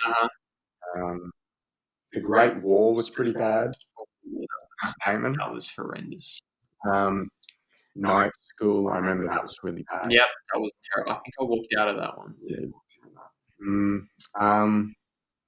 Yeah, I don't know. I guess you don't really remember the bad ones too much. You sort of just forget about them. But yeah, I've seen some like pretty horrible Kevin Hart films in the theaters, and he just seems to be doing average, just films, just average. Probably the best film he's been in is the first Jumanji one. That was pretty good. But yeah, I don't know. Just I've seen some absolute horrible things in the cinema. That should not be in the cinemas. Yeah. What about you? What do you think? In terms of best and worst? Yeah, best and worst. Has to be Endgame. Yeah. That experience was just so good. And like in terms of clapping and cheering and people whistling in a cinema, I'm usually not the biggest fan of it, but in terms of that film, it just works so well. Like everyone's just screaming. Such a good experience. First time I've ever seen it happen as well. And in terms of the worst movie experience, I didn't walk out of The Great Wall, so I'm not going to say that, but I walked out of Night School because that was just utterly horrendous. That was just the biggest conglomerate of mess I've ever seen in cinema. I don't even know why they thought to make that. Kevin Hart, man. It was like the first film that Kevin Hart, like his company, like produced too. So rip. That was terrible. Yeah. Oh, another film that had a really big effect on me in the cinema was Joker. Actually, like the first time I came out of Joker, I was like, "Holy crap, that movie was horrifying! Like, I don't want to see that again." And obviously, I did, but the music just had so much effect on me. It's one of those films where the music just like runs through you in the cinema. Like it's so good, and it's the same thing with Bohemian Rhapsody, which I want to give a shout out to as well, which was just fantastic if you're a fan of Queen. Rocket Man was also really good. There's a number of them, but I think Endgame just trumps it. Yeah, that's facts. With the musicals, like musicals are great when you're in the theaters. You have the big speakers and like watching like Rocket Man or Bohemian Rhapsody like on your TV would just be such a lesser experience. Like when the Queen concert is going on, the final concert. Yeah, and like you feel like you're actually in a concert. It's pretty insane. So I think a lot of people like to dunk on that movie for some reason. Like a lot of people really don't like it. You got to give credit just for the experience that it was. All right. This is another category that was quite hard to pick, I think, but this is the category of best visuals. So to define this category, the Oscars sort of have like best cinematography, then like best visual effects, and like best sound effects. Practical effects, I think, is in there as well. Oh, really? On like set design and all sorts of things. Whereas we just wanted to roll it all into one for best visuals. Here's what it sounds like. Ordinary and natural meaning of visuals. I'd like to announce the nominations for best visuals or the best film. The best visual nominations are Inception, Tenet, Spider-Man Into the Spider-Verse. Tough category. Very tough category. If you just look at the work that's gone into Spider-Man Into the Spider-Verse, it's so good. It's like they've taken a comic book and just like printed it out on film. Yeah. It looks phenomenal. And the same can be said of Tenet and Inception, which are both Nolan films. And a lot of the time Nolan is known for doing a lot of practical stuff, but at the same time, he's kind of got this element of visual effects in him as well, which just look fantastic. I mean, off the top of my head, Interstellar was also really good with that sort of Ice Skate Planet. Great visual effects, but Inception and Tenet are the ones that we watched on the podcast, which at the same time just blew me away. Yeah. Yes, fantastic visuals all around. These are movies that if you're not along for the plot at any stage, like if you're just like maybe you're not entirely invested in the story, or maybe some characters aren't working for you, it's just like so much good stuff to look at. Yeah. But it can only be one winner, Mm-hmm. and the winner is Inception by Christopher Nolan. Yep. The best looking film of season 1 of the Rewatch podcast. Christopher Nolan is coming up for the third time.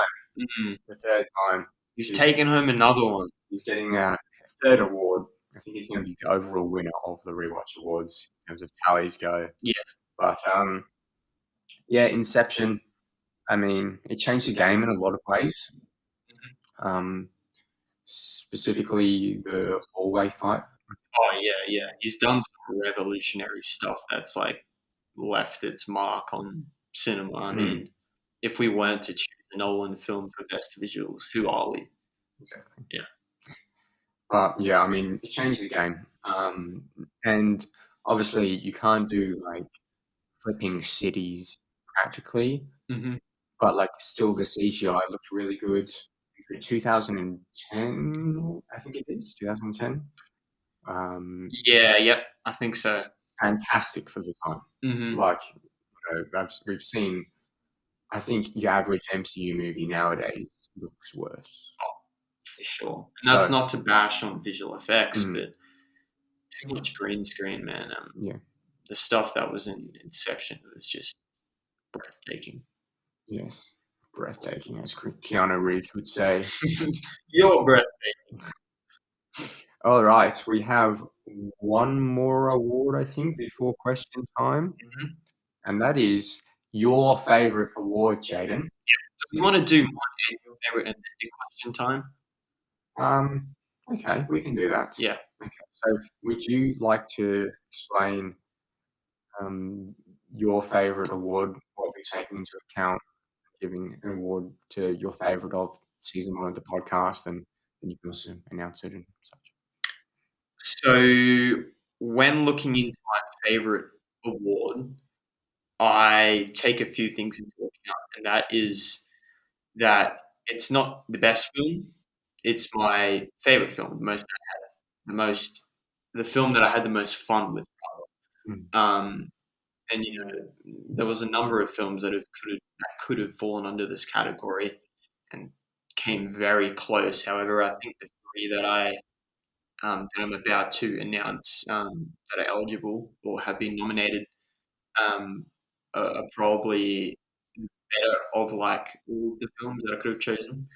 But yeah, I think the same with you. The favorite award is essentially the film that you had the most fun with, not the best film. So it could be the good-looking film. It could be, the music that went into it, the visuals, sitting in the cinema, like we just talked about. What was your most fun experience? So here are the nominations for my favorite award: Spider-Man Into the Spider-Verse, Joker, Pirates of the Caribbean: The Curse of the Black Pearl. Now, I just want to give a quick shout out to all of these films, actually, because I've watched all of these films multiple times, and probably they are the most rewatchable out of all of the films that we watched this season, for me in particular. And I think Joker and Spider-Man Into the Spider-Verse I've watched multiple times in cinema. So that just goes to show that it's probably going to fall under my favorite award. But anyways, the award goes to Pirates of the Caribbean: The Curse of the Black Pearl. Now, I think this released a long time ago. I can't remember when, but I definitely wasn't like into cinema when it released, and I was probably way too young to see something like this. But when I found out about Pirates of the Caribbean, I think that's when I really started to love film, and it kind of got me into it. And just some of the characters that it establishes and the music, like we talked about, is just fantastic. I mean, it's just such a thrill ride of a movie, and it just makes for such a fun experience. So that's why I chose it. It is a very fun movie. Yeah. Like, it's just a It's not necessarily best movie. It's a but fun movie. it's your favorite. Nobody can take that away from you. No. No one on Letterboxd can take that away from you. All right. So my favorite award, the nominations are, and when I was doing this award, it was just like it was heart over brain. I think just what do I love? Like, what do I love out of all of the films that we watched on the podcast, and what did I have the most fun watching? So same as you. Yep. So the three nominations are The Amazing Spider-Man, obviously, Toy Story, and Tenet. So, and the other movies that almost made it were Joker and Spider-Verse 2. I really like those, and I've rewatched those multiple times. But these three here, um, they're very special to me in all separate ways. Tenet obviously came out very recently, definitely the most recent. And really enjoyed that. It was a fantastic theatre experience. I forgot to mention that when we talked about it in your question, but Tenet was an incredible experience. I came out of the theatre thinking it was better than The Dark Knight. Oh, really? So, Okay. yeah, I was putting it everywhere. I was like, oh my gosh, this is going to break the world. I remember you saying that. Yeah. Unfortunately, it didn't, because a lot of people just weren't willing to go along for the ride. But that's okay. I was, and I went to see it twice in the cinema. And it was a fantastic experience. So, and I rewatched it again on 4K. It looks beautiful. I love the story. I love the implications of the villain and everything. So, Tenet is one of my favorite movies, I think, of all time at the moment. The Amazing Spider-Man, obviously, probably my second favorite superhero movie ever. I love Spider-Man as a character, and I feel like this movie handles Spider-Man really well. What's your first favorite? Amazing Spider-Man 2. So The Amazing Spider-Man benefits from being a prequel to that one. Yeah. And Toy Story, well, this is probably the most influential movie on me, just in general, just because of how I grew up with it, and the fact that I can watch it now and still just enjoy the story and the themes, because I pick up more on the themes now, and obviously we've talked about the music too. So there's one that's just had more of an impact than the rest at the moment anyway, and that's got to be Toy Story. So the winner of my favorite award will go to Toy Story. And I also think, like, rewatching Toy Story, I had a lot of fun. Like, I have a lot of fun just, looking at, like, experiencing Woody and Buzz's story again. It's good stuff. I think if I personally was to choose any of your nominations, it would have to be Toy Story again. I mean, it's just done so much for cinema, and it's really changed the pace of animation within the film industry. So revolutionary for its time. I mean, 1995 just hit the screen, and everyone was like, "Whoa, this is big." I mean, before that, you'd had hand-drawn animation, Bambi, Snow White, Peter Pan. This is the first CGI, so computer-generated imagery within film that was done on the big screen, on the big screen as a full feature-length film, and it's just such a fun film to look at.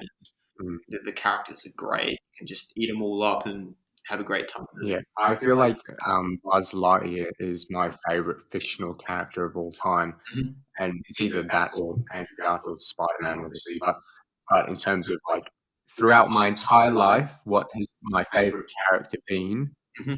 Buzz Lightyear's had the most. He's had the most time as my favorite, I think, over my life. Yep. And yeah, what a sick lad, Buzz Lightyear. And How could it be anyone else? How could you not love him? He's a legend. Yeah. But yeah, so I think that's going to bring us to question time. Obviously, we've both done our favourites now. We have a few more big awards to go, so don't go anywhere, viewers, but we're going to go for some more questions. Would you like to go first? I'll go first. This is a very, very fitting question, considering what film you've just watched. which was Godzilla, King of the Monsters. Yeah.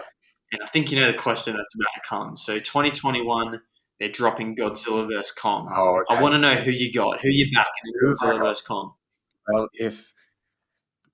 Well, first off, I just talk about the concept of these movies, you know, the whole someone v someone movies. Yep.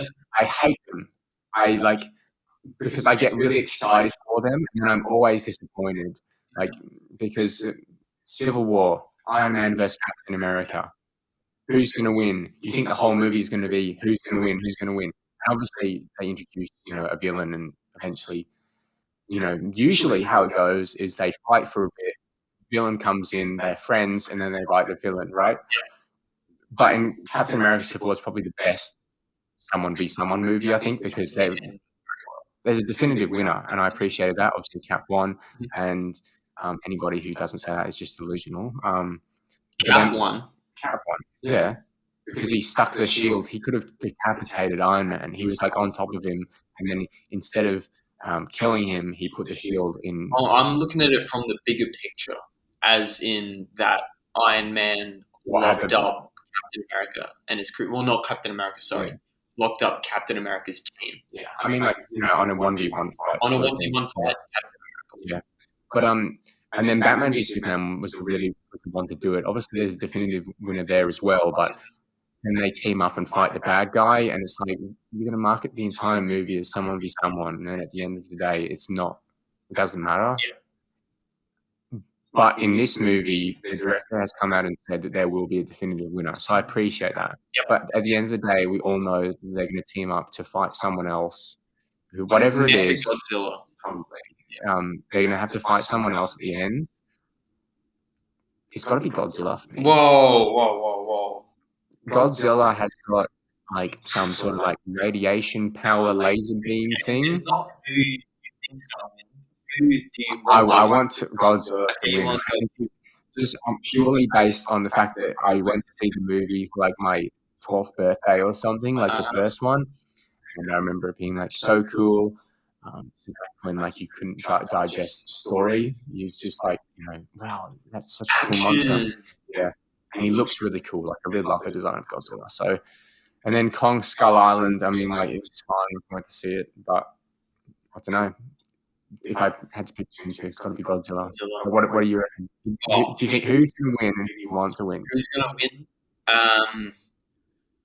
win? Look, it's a hard one because Godzilla has had 2 standalone films. Mm-hmm. And no one's going to die, but like I don't think one of them's going to die because I think they're going to beat each other up. One's clearly going to going to be defeated, and then, like they'll have to like revive, and then like at the end of the film they'll like come back. Well, the film prior to Godzilla vs Kong is titled Godzilla King of the Monsters. So if you remember the ending to that, it might similarly happen with Godzilla vs Kong, where Kong bows down to Godzilla. I don't know what's going to happen. Mecha Godzilla's definitely involved in there somehow. But who I want to win has to be Kong, the monkey himself, man. Has to be Kong. It's going to be cool going to the cinema to see it then, because we'll both be going for different monsters. Yep. But I love I know I've been bashing like the someone v someone movies, but I love the fact that you can go in wanting a different person to win. And you know, in Captain America Civil War, they had like a Captain America side of the cinema. And I just saw like a promotional thing. They probably in America they did it because the Americans always do. Definitely in America. They always do it bigger and better. But the Team Cap side was blue and the Team Iron Man side was red. That was pretty cool because then you can see, you know, and also like you can ask yourself like if you're in the universe, who would you side with? Like I like asking that question about Civil War, but in this one I don't think, you know, really much like human sort of like moral to it. No. It's going to be like, it's just big monsters fighting. That's what the MonsterVerse is. You go into it to watch massive monsters just destroy each other. You don't watch it for a story. If you're watching it for a story, you should may as well just keep your eyes closed the whole time. Monkey. All right, question for you. Christopher Nolan. And Nolan again. There he is. He's gaming. He's having a great night. Yeah. Christopher Nolan has now worked with both Hans Zimmer and Ludwig Göransson imagine that both are available for his next film. Who should he work with? The Wizard or another wizard? That's really hard because Ludwig is like an up and coming composer, and he's done some fantastic stuff. Like I loved him on The Mandalorian. Tenet was good. Not as good as what I would probably have seen from Hans Zimmer if Hans Zimmer had to score Tenet. Really? I don't know. I just found like a tiny bit jarring, confusing. I mean, Trucks and Place is great, but in comparison with like Time or something, it doesn't even stand. It's a different style, that's for It sure. has a different style, but I would also argue that it doesn't have a chance against it. Look, I think Ludwig is really, really good, but the issue with pairing him and Christopher Nolan is that I think Ludwig is more suited to smaller projects because Hans Zimmer is known for like grand stuff, like Orchestra full-blown stuff. orchestra. And that's what Christopher Nolan always goes for in his films is just massive projects that just like tug at your heartstrings and just like chills, just massive stuff. Whereas Ludwig's done The Mandalorian, Creed, just More smaller films. electronic, isn't it? Yeah, He can do everything in his own room, and obviously he gets ported to an orchestra, like an orchestra like plays it. But like, Hans Zimmer is more of a composer, and Ludwig's more of like a DJ. So it depends what project that Christopher Nolan's doing, but just knowing Nolan, if he's going to do a big film, so I'd probably have to go with Hans Zimmer again because Hans Zimmer's never like done a bad score in my opinion. Fair enough. Mm-hmm. He has scored like everything though, so I'm sure you could find like one. Oh yeah, I'm sure you could find a new person. I love his stuff so much. Yeah. Either way, whatever they're going to be working on, we take a close look at. Like Ludwig Göransson is just fantastic because he's, for me anyway, like his score in Tenet was better than anything I think Hans Zimmer might have been able to do. But again, we don't know what Hans Zimmer could have done. But it worked really well for me, and I'm really excited to see what he does next. And perhaps like once get him to do like a MCU soundtrack or something because the MCU really likes good music. Who would you choose? In terms of the Christopher Nolan thing, same answer as you. Like it depends, but I agree with your point. Like Hans Zimmer is better at the big orchestra and getting the themes in, like having like a superhero theme, like giving a theme to one particular person. He's really good at that. Whereas like Tenet, like there isn't like a Neil theme. Like there is like a Neil song, but like you wouldn't be able to like distinguish it. Yeah. So that's not to say Ludwig's music is bad at all. It's fantastic. I love it. But if I was to make a movie, I'd probably go with Ludwig. Yeah. Fair enough. Actually, to be honest, it's very hard to do. See, now you're going back. How do you be like, Hans Zimmer, I don't want you? Like, you can't say that. Yeah. Like, very difficult. But they're both fantastic. Both deserve all of the awards that they have gotten. They're going to get because I know Ludwig's got to be up for best original score for Tenet. Yeah. All right. What award does that bring us to? I believe it brings us to the People's Choice Award, and in brackets, not affiliated with the People's Choice Award for copyright reasons. So this is the movie voted for by our followers on Instagram, and also we take into account the viewership of the episodes on both YouTube and all of the other streaming platforms. Spotify, Apple Podcasts, etc. Would you like to announce the nominations? So the nominations for the People's Choice Award is Spider-Man Into the Spider-Verse, Tron Legacy, Monsters, Inc., Joker. And the winner of the People's Choice Award, not affiliated with the People's Choice Award, goes to Spider-Man Into the Spider-Verse. The one that kicked it all off. Yeah, our very first episode. People loved it on Spotify, loved it on YouTube. They still are. People still watching it. I So- never expected it to do as well as it has done. Like, thank you so much for blowing it up, because it shows that we want to keep doing this. Like, we have a passion for this, and it shows that when you hit that like button, when you view our videos, we've got an audience backing us. Yeah, showing us that they like our stuff. And it was really cool to like, because when you start something new, you're like, oh, first episode of the podcast, like you sort of know that you're going to be bad, because you've never done it before, and like, what if like you get 0 views after like a week? Like, what's the point? Like, Yeah. But then like so many people came on and people followed the Instagram and people watched it on YouTube and they listened to it on Spotify, all of like Anchor, Apple Podcasts, like wherever.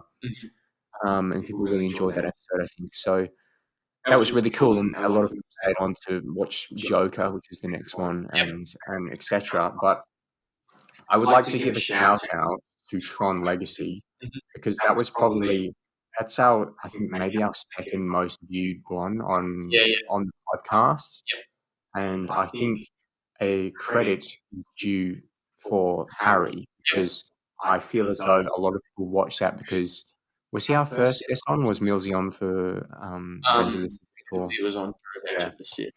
But yeah, regardless, when Harry came on, I feel like a lot of his mates and a lot of people who know Harry saw that he was coming on and gave it a listen. So that was really cool, and like blew up on Spotify. So yeah, cheers to Harry for that. And it was really fun having him on. It was a really fun episode too, so I feel like people would have enjoyed it. One of the most fun ones I've had. I think when we get all the guests on it, it becomes more like a conversation than, talking about what we love more, like this point, that point, this point. Whereas it flows, has just like this flow to it when we have a guest on. Yeah. And we're going to thank all of our guests in the end credits. There's going to be a video at the end.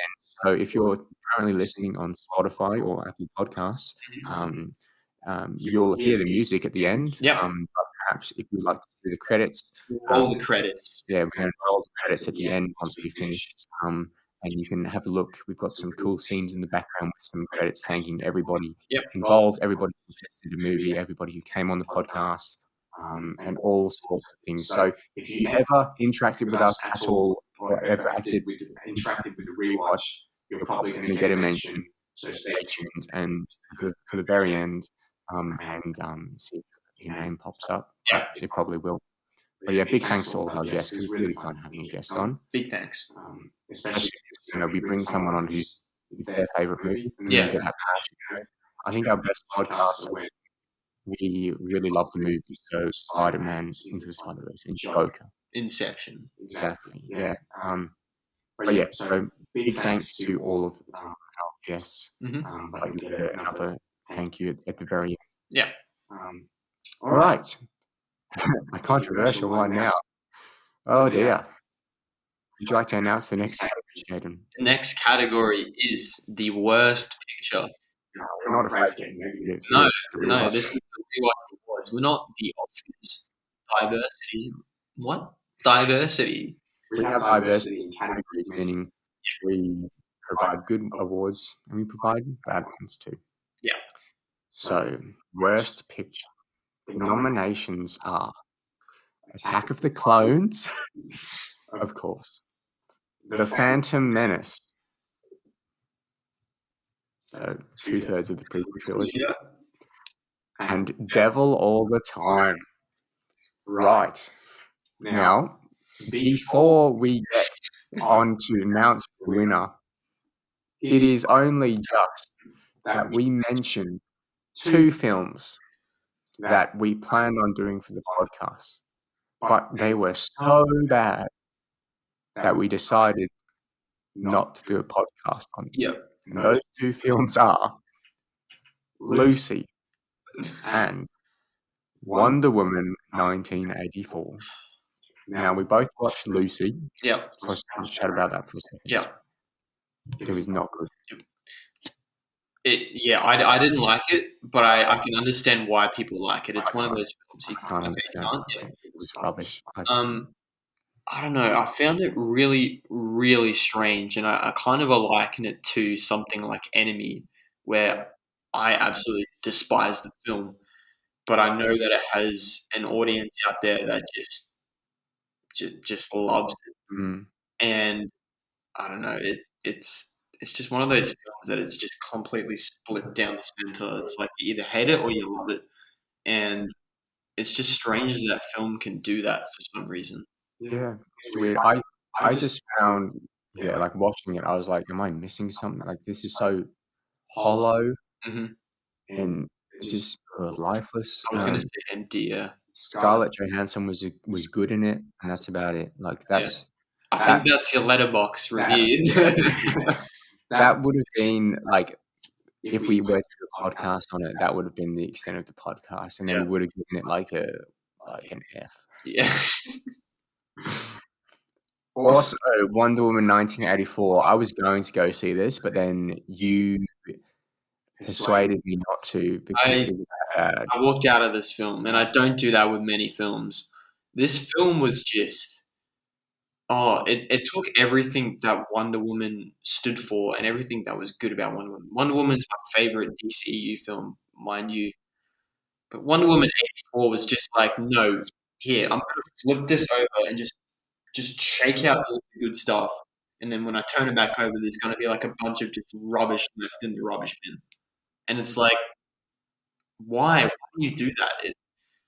I don't know, it felt so clueless to what it was trying to do, and that it it just, like, tore everything good about the first film apart.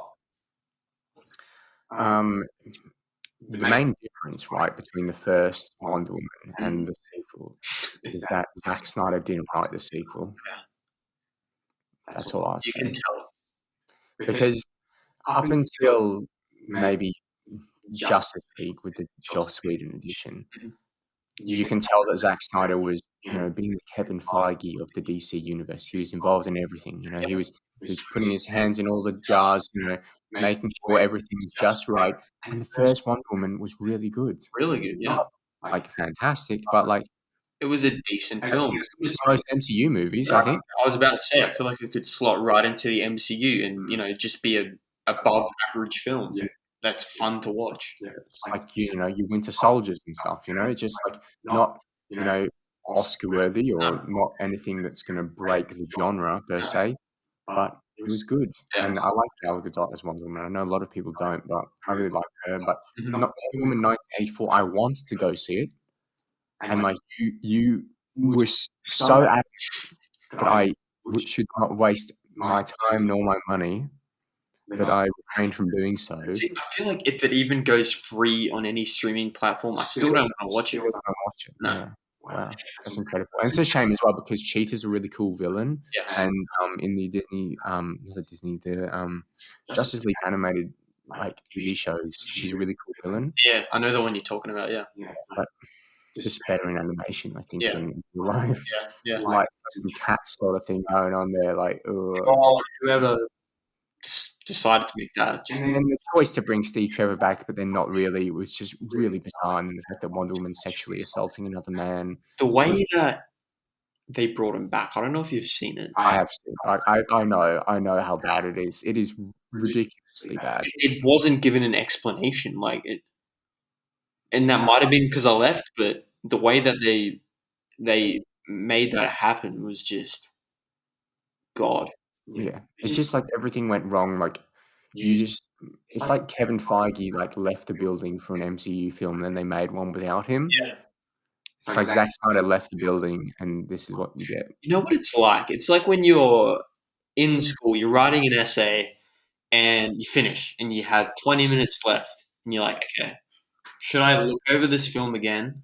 Sorry, this paper again, or should I just be done with it? Like, I just want to go in. I'm Yeah. sick of writing." Yeah.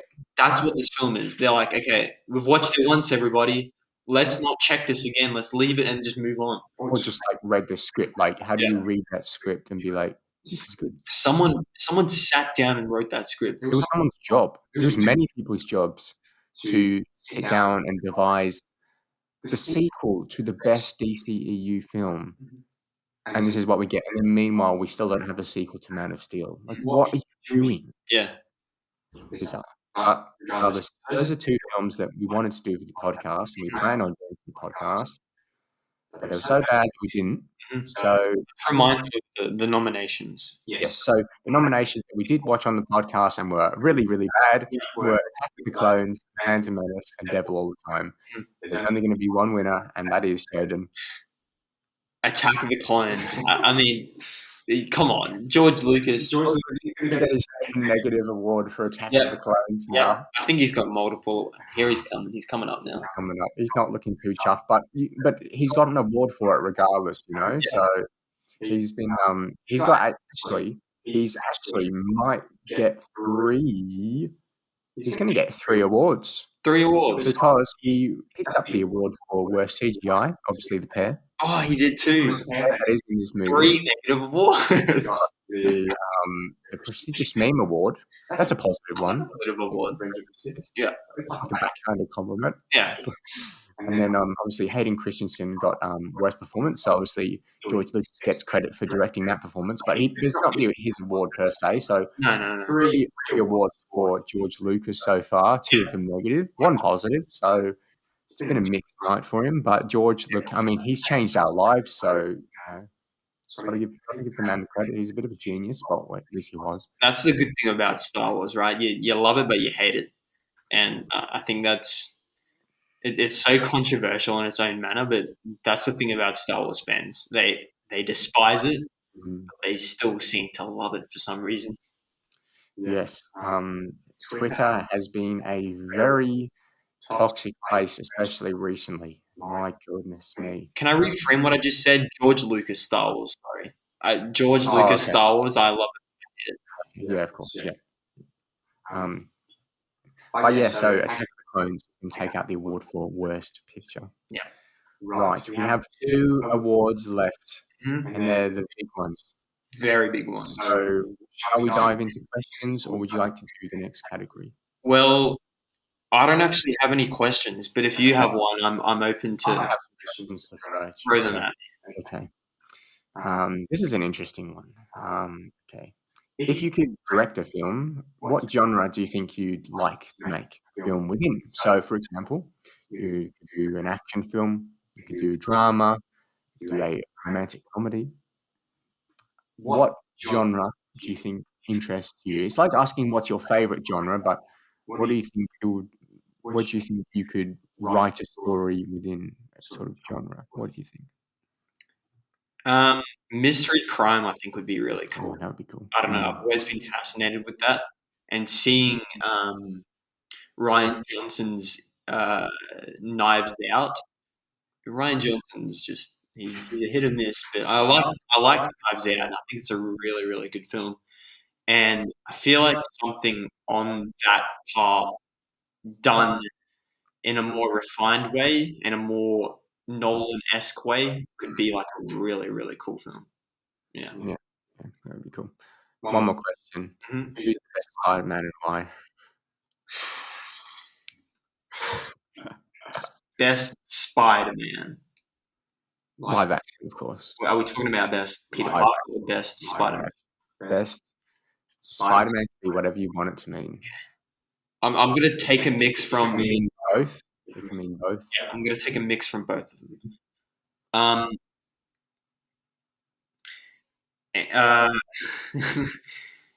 Look, If you could take one Spider-Man out of any of the movies, which one do you think is the best?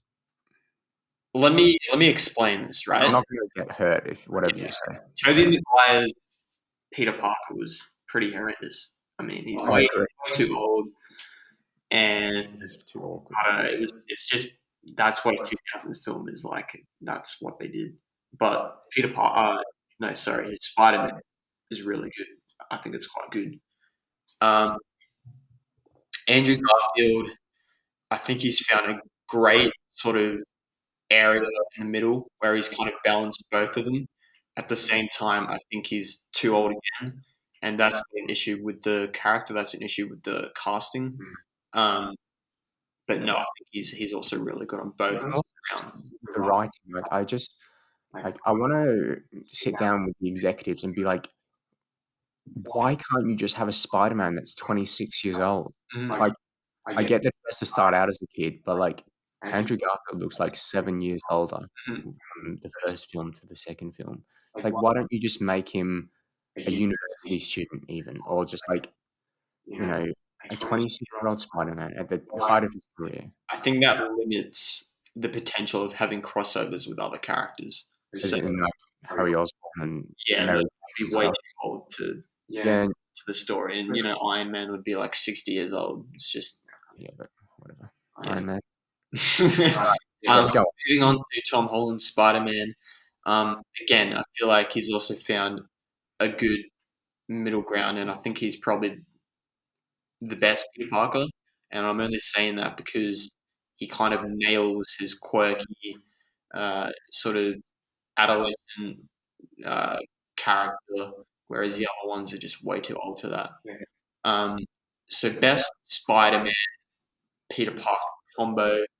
Um, if I'm going off nostalgia, I'm gonna have to say Toby because I don't know, there's something special about his character. But Andrew Garfield is very close behind him, and Tom Holland's kind of falling short because his movies are just like, eh. Yeah, I think Tom Holland deserves better movies, like as a character, or not, well, like as an actor, because he's really good. He's young. He looks young, and obviously devoted to this character. Like he's not gonna do 3 movies, get bored, and want to move on. Like this is his life. Yeah. I think he knows this is the most important thing he's ever going to do. His role, yeah.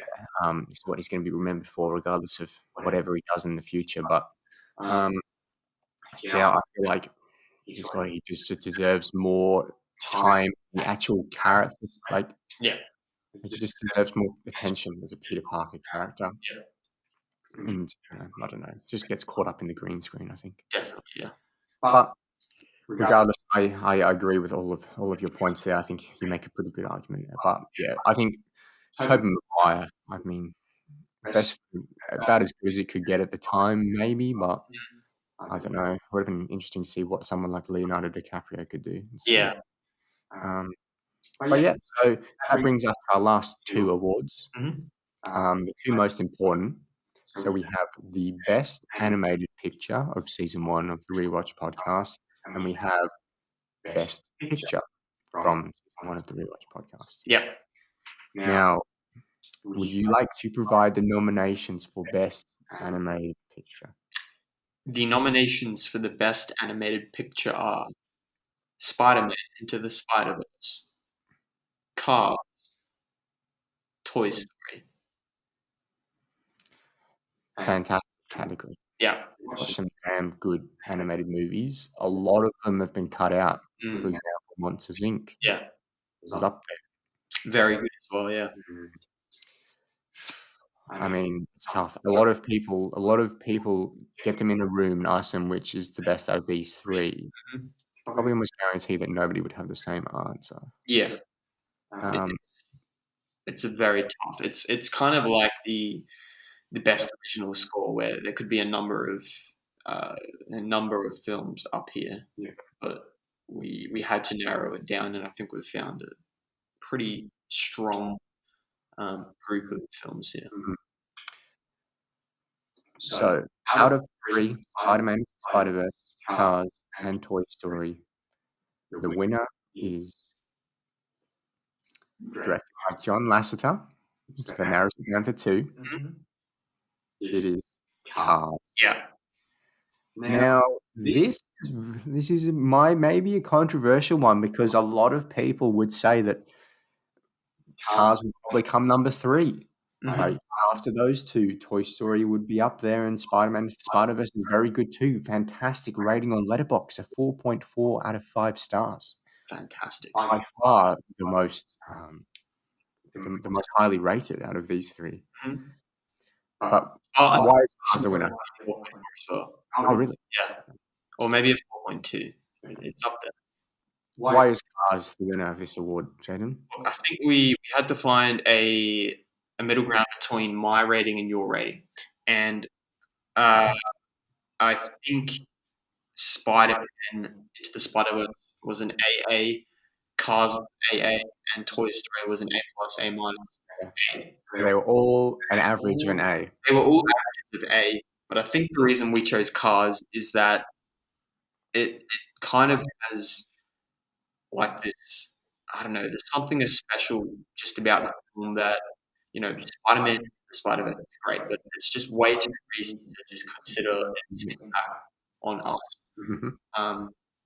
And Toy Story, although I rated it less, and you rated it more. By Cars, you probably argue that you like Toy Story more. So I think we I like skipped Cars a lot too. I like Cars a lot too, though. Yeah. we skipped Toy Story because it was like we can't figure out that, and then we like Cars. Let's Yeah. do Cars. Yeah, and I was happy to do any three of these. Like, I could have happily said that the best was Spider-Man or the best was Toy Story. And Mhm. Cars is very special in that it's like a very entertaining movie, but it also has a really good theme to it too. And perhaps better themes than Toy Story. And certainly better themes than Spider-Man, which essentially just says anyone can be Spider-Man. And it's like the message of this film, Spider-Man Into the Spider-Verse, was like anyone can be a hero, anyone can wear the mask, which is obviously very beautiful with, Stan Lee's quote at the end. I remember that being very nice. But I mean, if that's the message of every Spider-Man movie, I think that's why we Of every superhero. exactly that's why we have superhero movies, because we like to think that, we could do that. Yeah. Or we could be the hero. So yeah, I think Cars is the most unique in its message, and it was very entertaining to watch again. I think you underestimated how good it was. Yeah, I had a great time with it. Yeah. Yeah. So well deserved. Cars. John Lasseter, we didn't invite him because he's been a bit of a naughty boy. So we wanted him and his hands to stay away from this proceedings, but we'll send it to him in the mail. Perhaps. But yeah.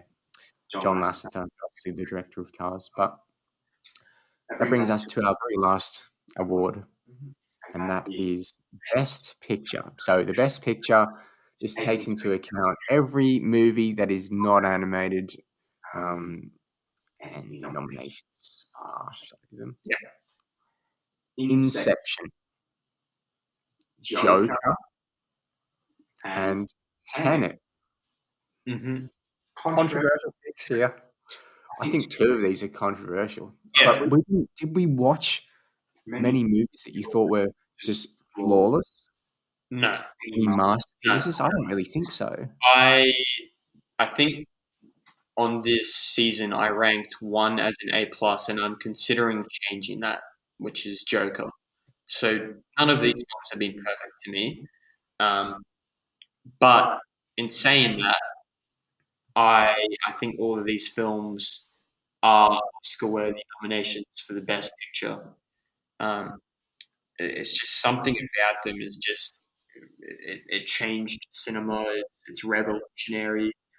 The acting, the story, Music, sound. Yeah. Sound mixing not so much for some of these, but Yeah.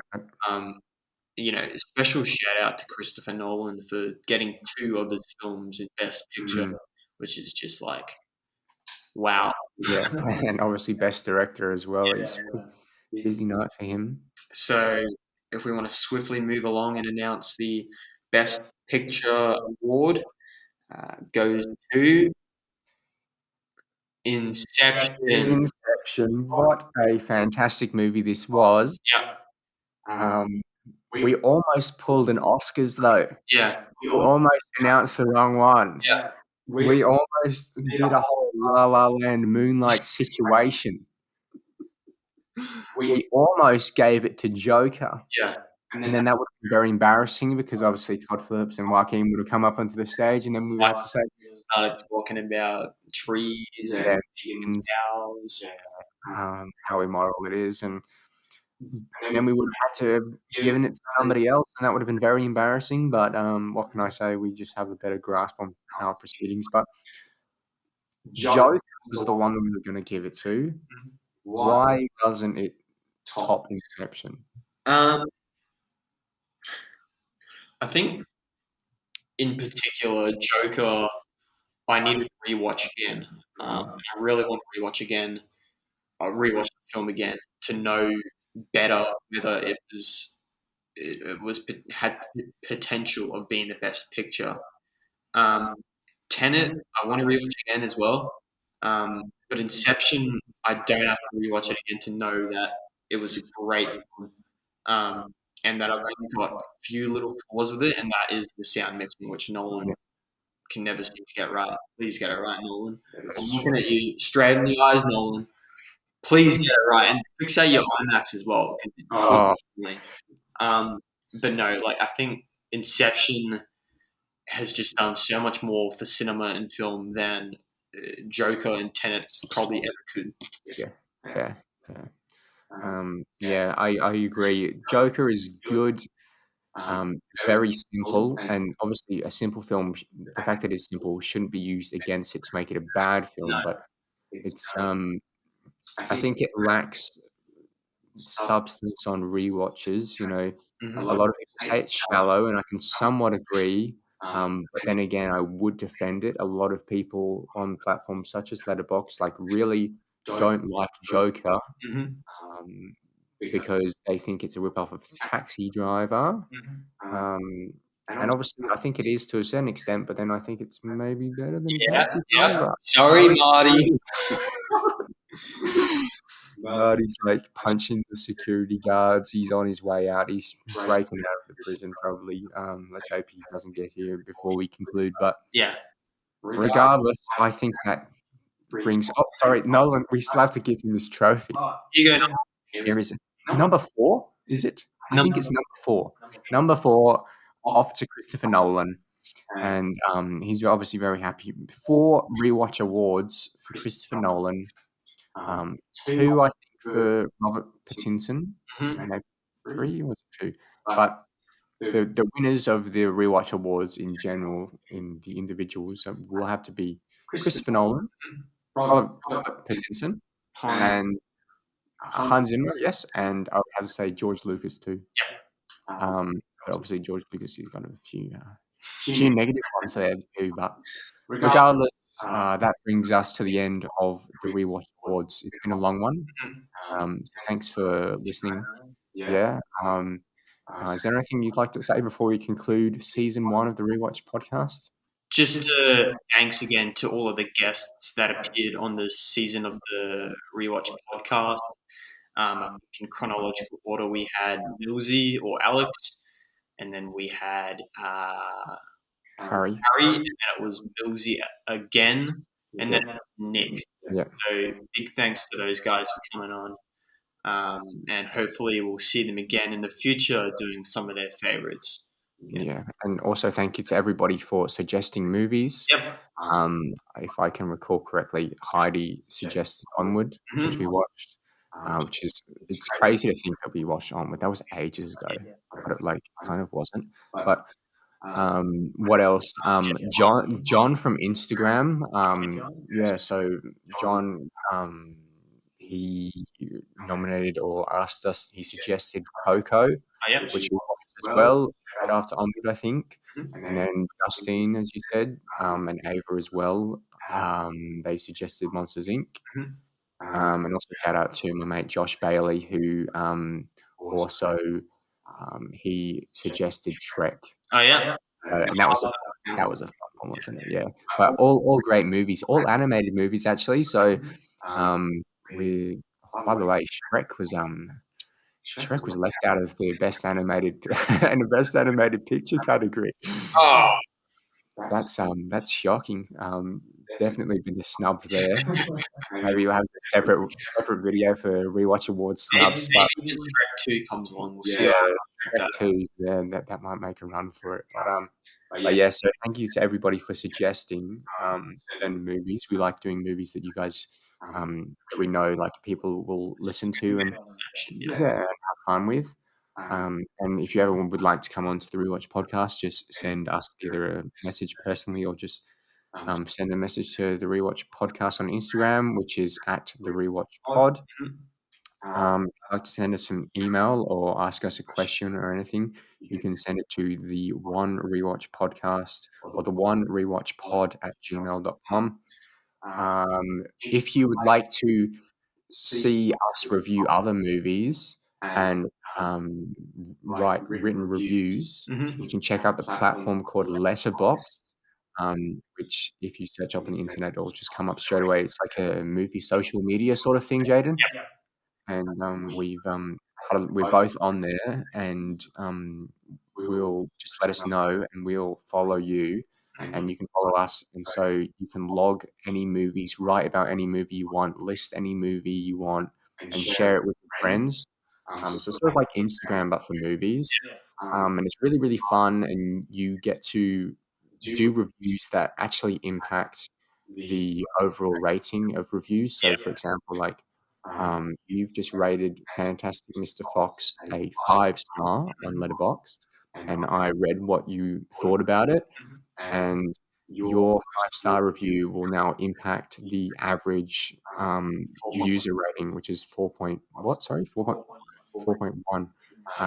So it's cool to know that, like, even if you're having like a 0.0001% of an impact, it's still you still get to decide, you know. So it's a really cool platform. So we're gonna be taking a bit of a break from the Rewatch Podcast now. So if you desperately want to see what we've been watching and what we've been talking about the movies, you can download that app and give us a follow on there. Check that out. Yeah. Yeah. Anything else? Just again, check out our YouTube channel, which is The Rewatch. If you're watching this anywhere else, which I couldn't imagine you would be because it's not streaming on any of the other platforms. Spotify, Apple Podcasts, etc. And also check out the Rewatch playlist, which is available on Spotify, which we have talked about many times on the podcast. Some movie bangers, if you're into that sort of thing. If you like a good soundtrack, just hit shuffle on there, and you're bound to get a good song. But I think that's going to be it for season 1 of the Rewatch Podcast. Big thank you to everybody who's been listening. We've really enjoyed interacting with everybody as to movies. We're obviously big film nerds, and I think we've gone on a journey throughout the podcast of appreciating more things about film as we go. And we're like gaining some film knowledge as we go too. So it's been a really cool journey. I've appreciated doing it with you, Jaden. It's been really good fun. And as long as people are going to continue to listen, we'll continue to do it. So, but in the future, we might do some shorter reviews if we feel like we want to talk about a movie, but not for an hour and a half each week. Yes, for example, and movies that we don't like, for example. So you might be seeing a few like 10-minute, 20-minute reviews pop up. Yes, but good ones too that maybe people don't want to listen to for like an hour and a half. You know, maybe movies everybody knows is really good, and we just want to talk about it quickly, get it out. It'll fall in the same ranking scale as well. So in our standard A to F with the plus and minus tiers. Yeah, so if you would like to see those, just make sure you subscribe to the Rewatch on YouTube. That's all for now. That's all for this season. Yeah, thanks for watching, and we'll catch you next time. See ya.